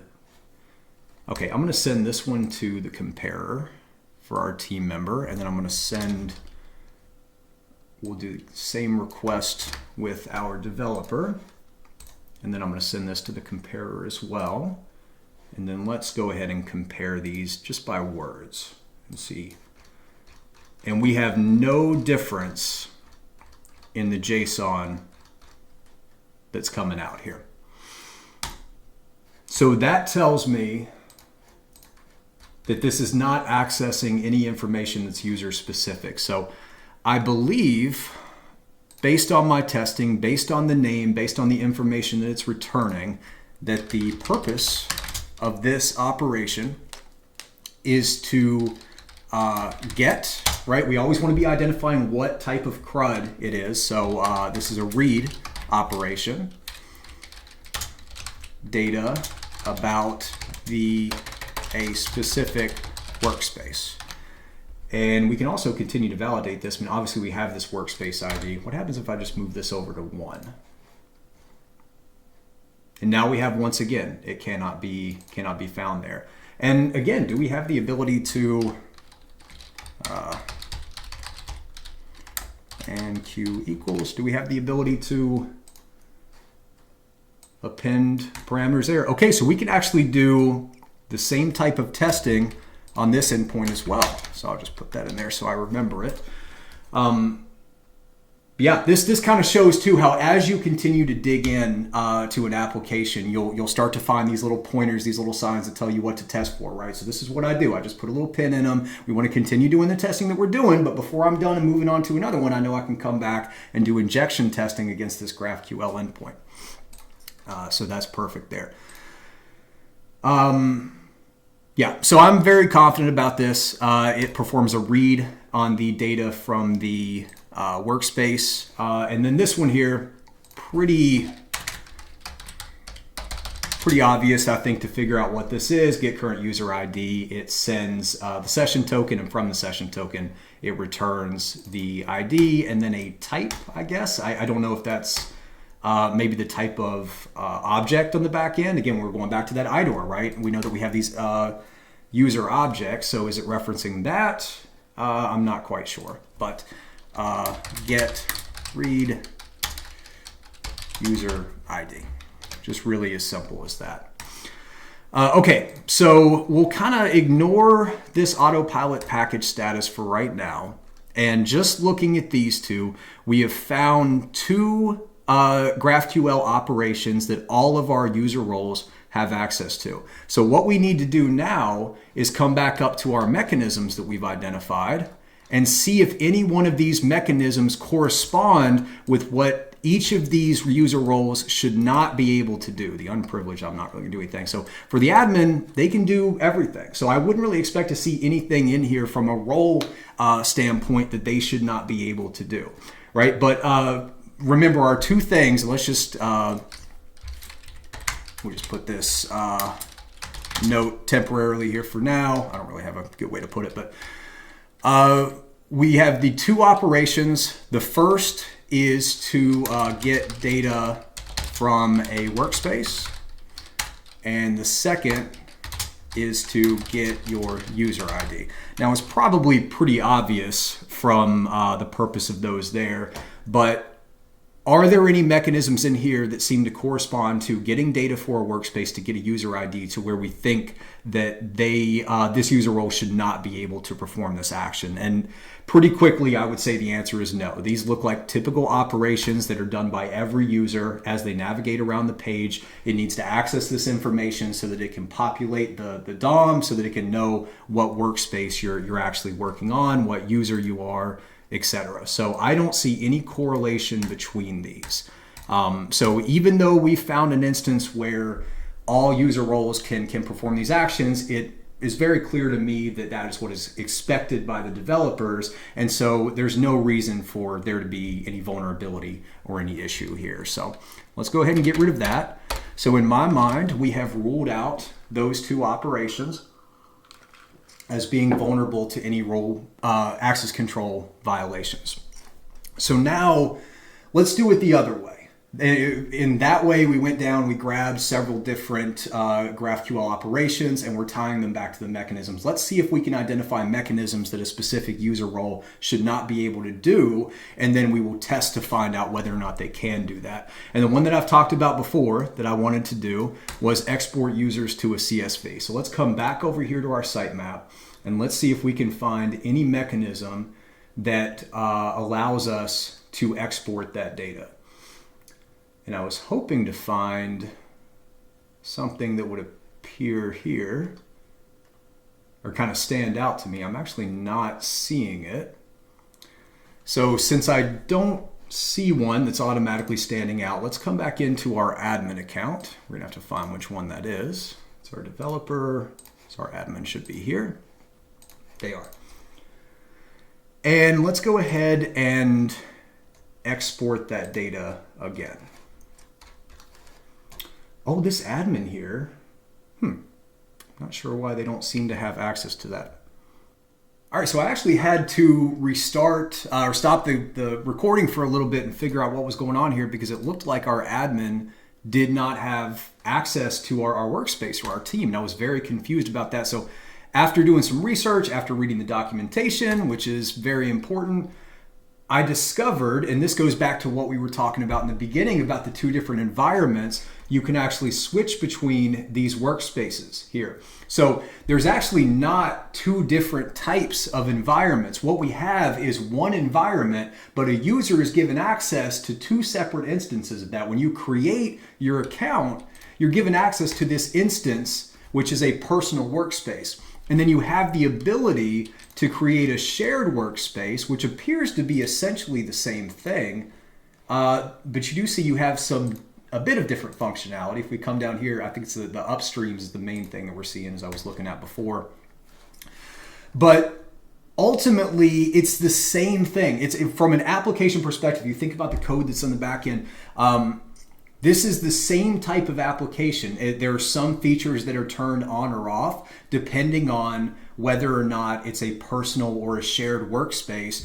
But other than that, it's the same thing. It's all the same endpoints, the same functionality. You can go and spin your sites up locally here, or you can come over to here to your shared workspace and you can start some sites here. So it has taken me quite a long time to kind of finally make that realization. And this really just, again, highlights, if I'm doing role-based access control testing, I am doing this over at least a month. I am really getting to know the application. So that's going to make my testing a lot easier. I'm also going to come back here and adjust this a little bit, because we don't actually have two different types of workspaces here.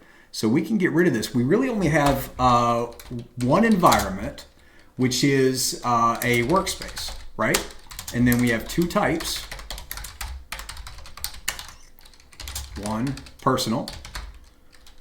Cannot type. Leaving it in, don't care. Number two is a shared or a team workspace, right? Actually, team does seem like it makes more sense based on their knowledge there. So a personal is only going to have an admin role, but in a team workspace, you're going to have admin, you're going to have developer, and you're going to have team member. And then again, they have that unprivileged, which I still have yet to figure out what that is. But so this completely changes the way that we are thinking about doing this testing, right?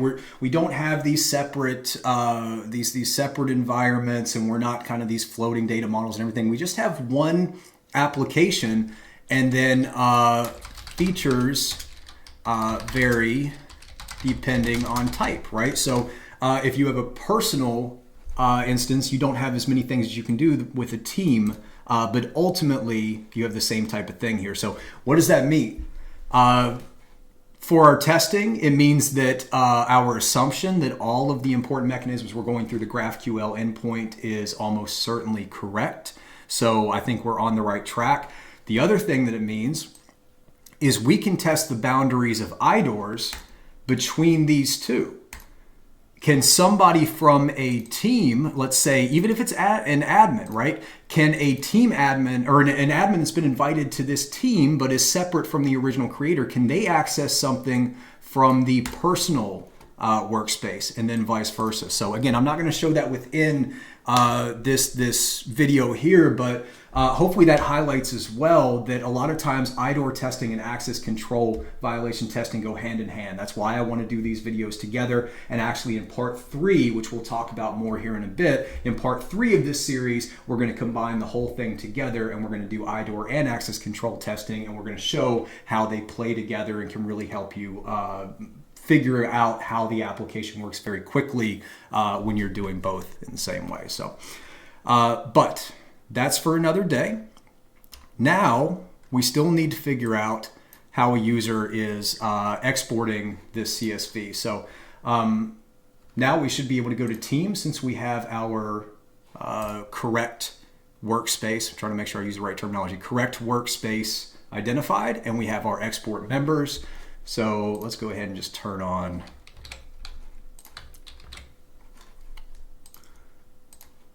intercept, export. Oh, we've got a, ooh. There's also a WebSocket. Well, I'll have to come back here and do a whole other video on WebSocket testing, I'm sure. Okay, let's grab this, intercept, export. Now, some of you may be shouting that we had this originally and didn't need to go through all that, but and I know, but I did want to show that, and I also had already deleted it by the time I got to the point that I wanted to find it. So here we are. But we have identified the operation now. So let's go ahead and let that go through. We'll move back over here to Burp,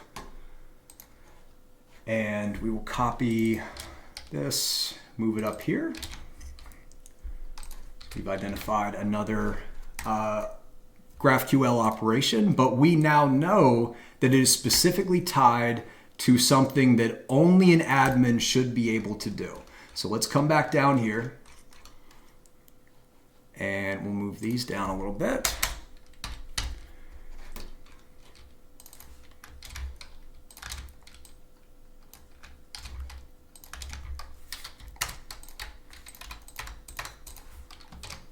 Okay.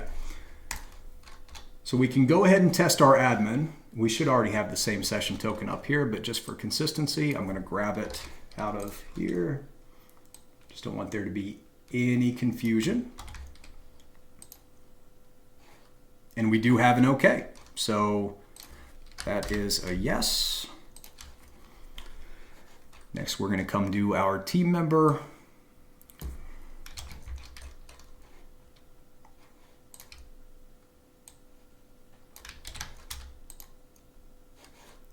And here we go. We're getting a forbidden. So our team member is not allowed to perform this action. And they're not allowed to do that because they do not have the proper role in order to execute this. We're getting a 403. So that is an example of a correct implementation of the access control. I don't know why I interrupted myself just to say the exact same thing, but I did, and we're all going to have to move past it because I am tired of doing cuts in this video. It's been a long video to record. I'm not going to lie to you. So let's do our last test here. And this is also forbidden.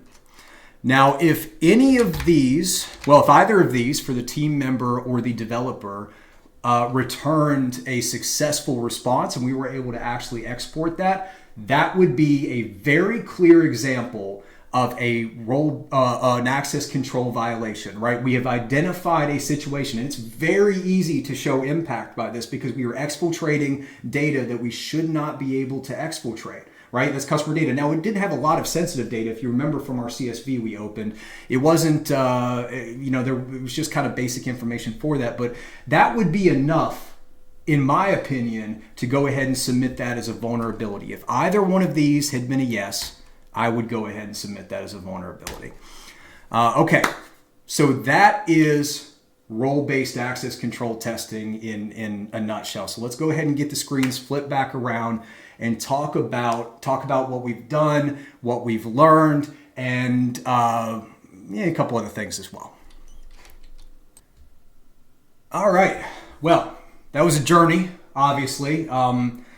Hopefully that gives you a good amount of insight into the overall methodology that I use to test for role-based access control violations. Understand that it's different for every application. We had to spend a lot of time figuring out, how these roles were actually being checked, how the mechanisms are actually being executed. In this case, we had a GraphQL endpoint. So our task was matching these GraphQL operations to the high-level mechanisms that the individual user roles are either supposed to or not supposed to be able to use. And then we can go through and test those one by one once we have identified those. That's just one use case. Again, I talked about a lot of times you're going to see all of these mechanisms are being executed through HTTP requests to just individual API endpoints, and you'll have the GET request and POST requests, and they will do different aspects of CRUD. So instead of tying the operations, you would be tying the HTTP requests to the individual mechanisms. And that does tend to be a relatively challenging part of the testing methodology for IDORs and role-based access control. But that allows me to kind of hopefully seamlessly segue into a concept that I really want you to internalize right now. And that concept is called thoughtful testing. Okay?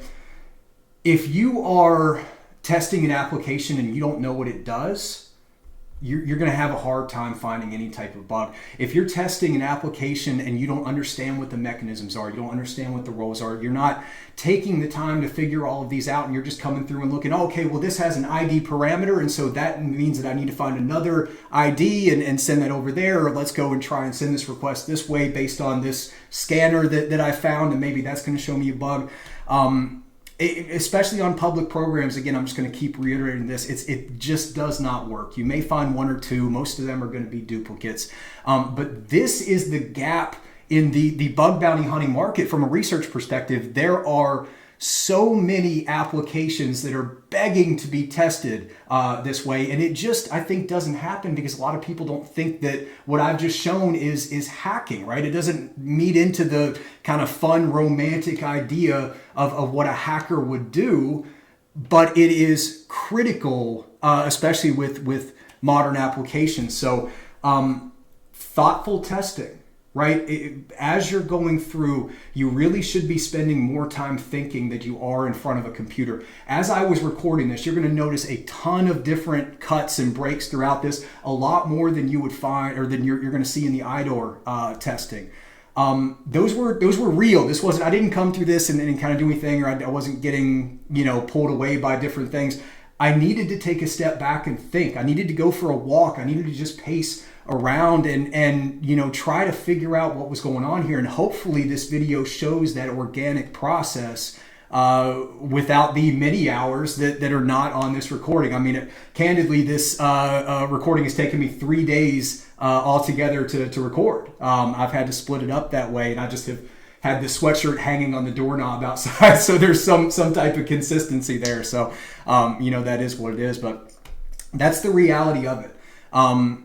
Again, it's not the most fun testing, but it is the best way, in my opinion. IDORs and access controls are the best way to find your first bug. And in order to do that, in order for you to test these effectively, you're going to have to be thoughtful with your testing methodology. So that's it for this video. Thank you so much for sticking around. This is part 2. Part 3 is going to be coming out early in January. And in that video, we're going to be doing IDOR testing and access control testing at the same time on a single application. And as a special twist, we're going to do it against a desktop application instead of a web application. We'll talk about how we can do that to find hidden boundaries in the application, hidden API endpoints, stuff that other researchers probably aren't testing. That's it. Thank you so much for sticking to the end. Cheers.